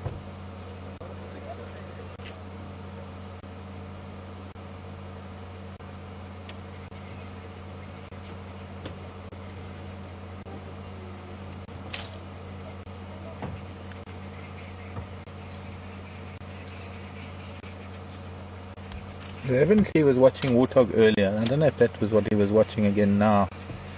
Something must have been at the bottom there that's moved off.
Now that we might be the only vehicle, I'm going to just roll a little bit forward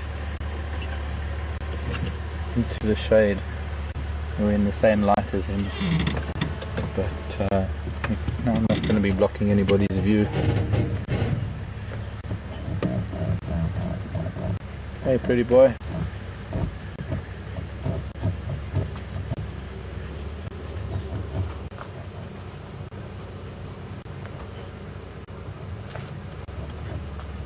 Interesting question, Chris. Australia, how long from the tip of his nose to the tip of his tail? And well, the way he's lying now, because it's all in a nice straight line. Or should we say from the tip of his fingers to the tip of his tail? Hello boy. A few grasses in the way of his face. Let's see. Tip of his, that's about 1, 2, maybe 5 feet. Maybe a bit more. What I can do is, if he moves away from there, because the tip of his nose is on the edge of the road there and his tail is stretching into, although it's a little bit diagonal, if he was lying perpendicular, the tail would stretch further into the left side of the road.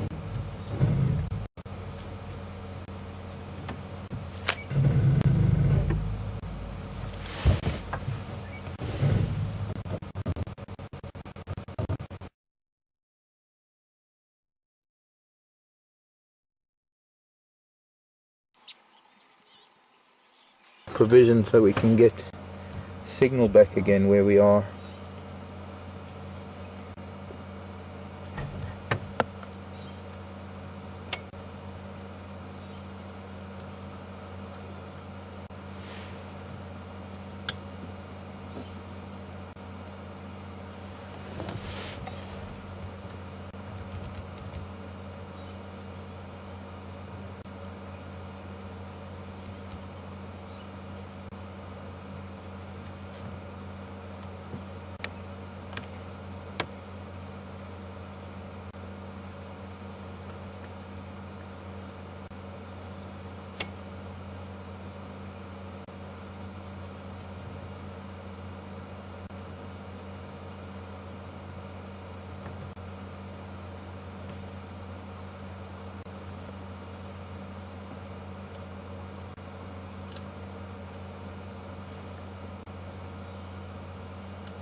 Such a beautiful leopard.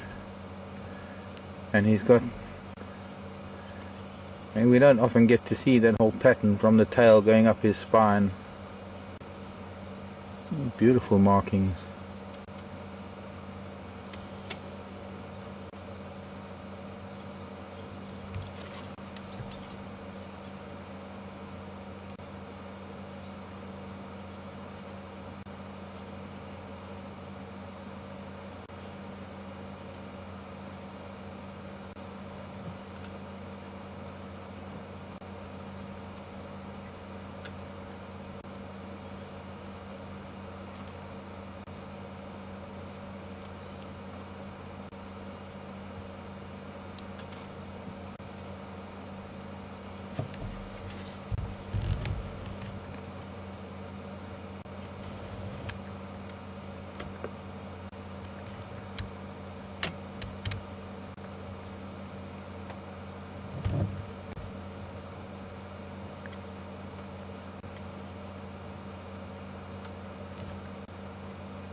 He's a hot cat, panting as he is.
Really, boy.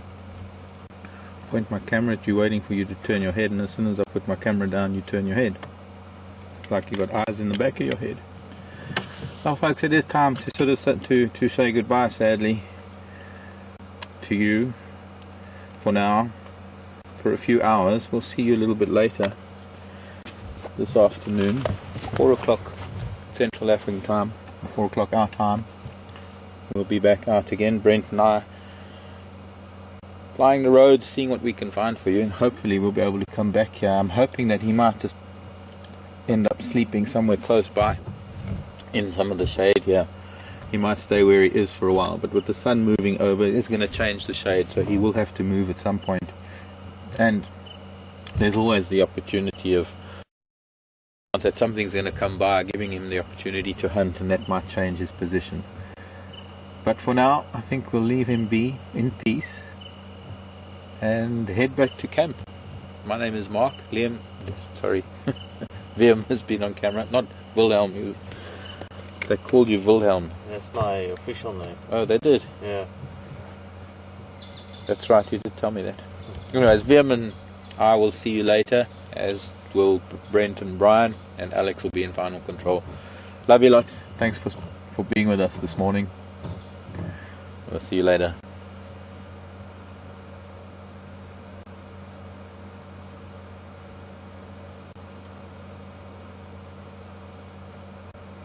Are you going to say goodbye, little boy?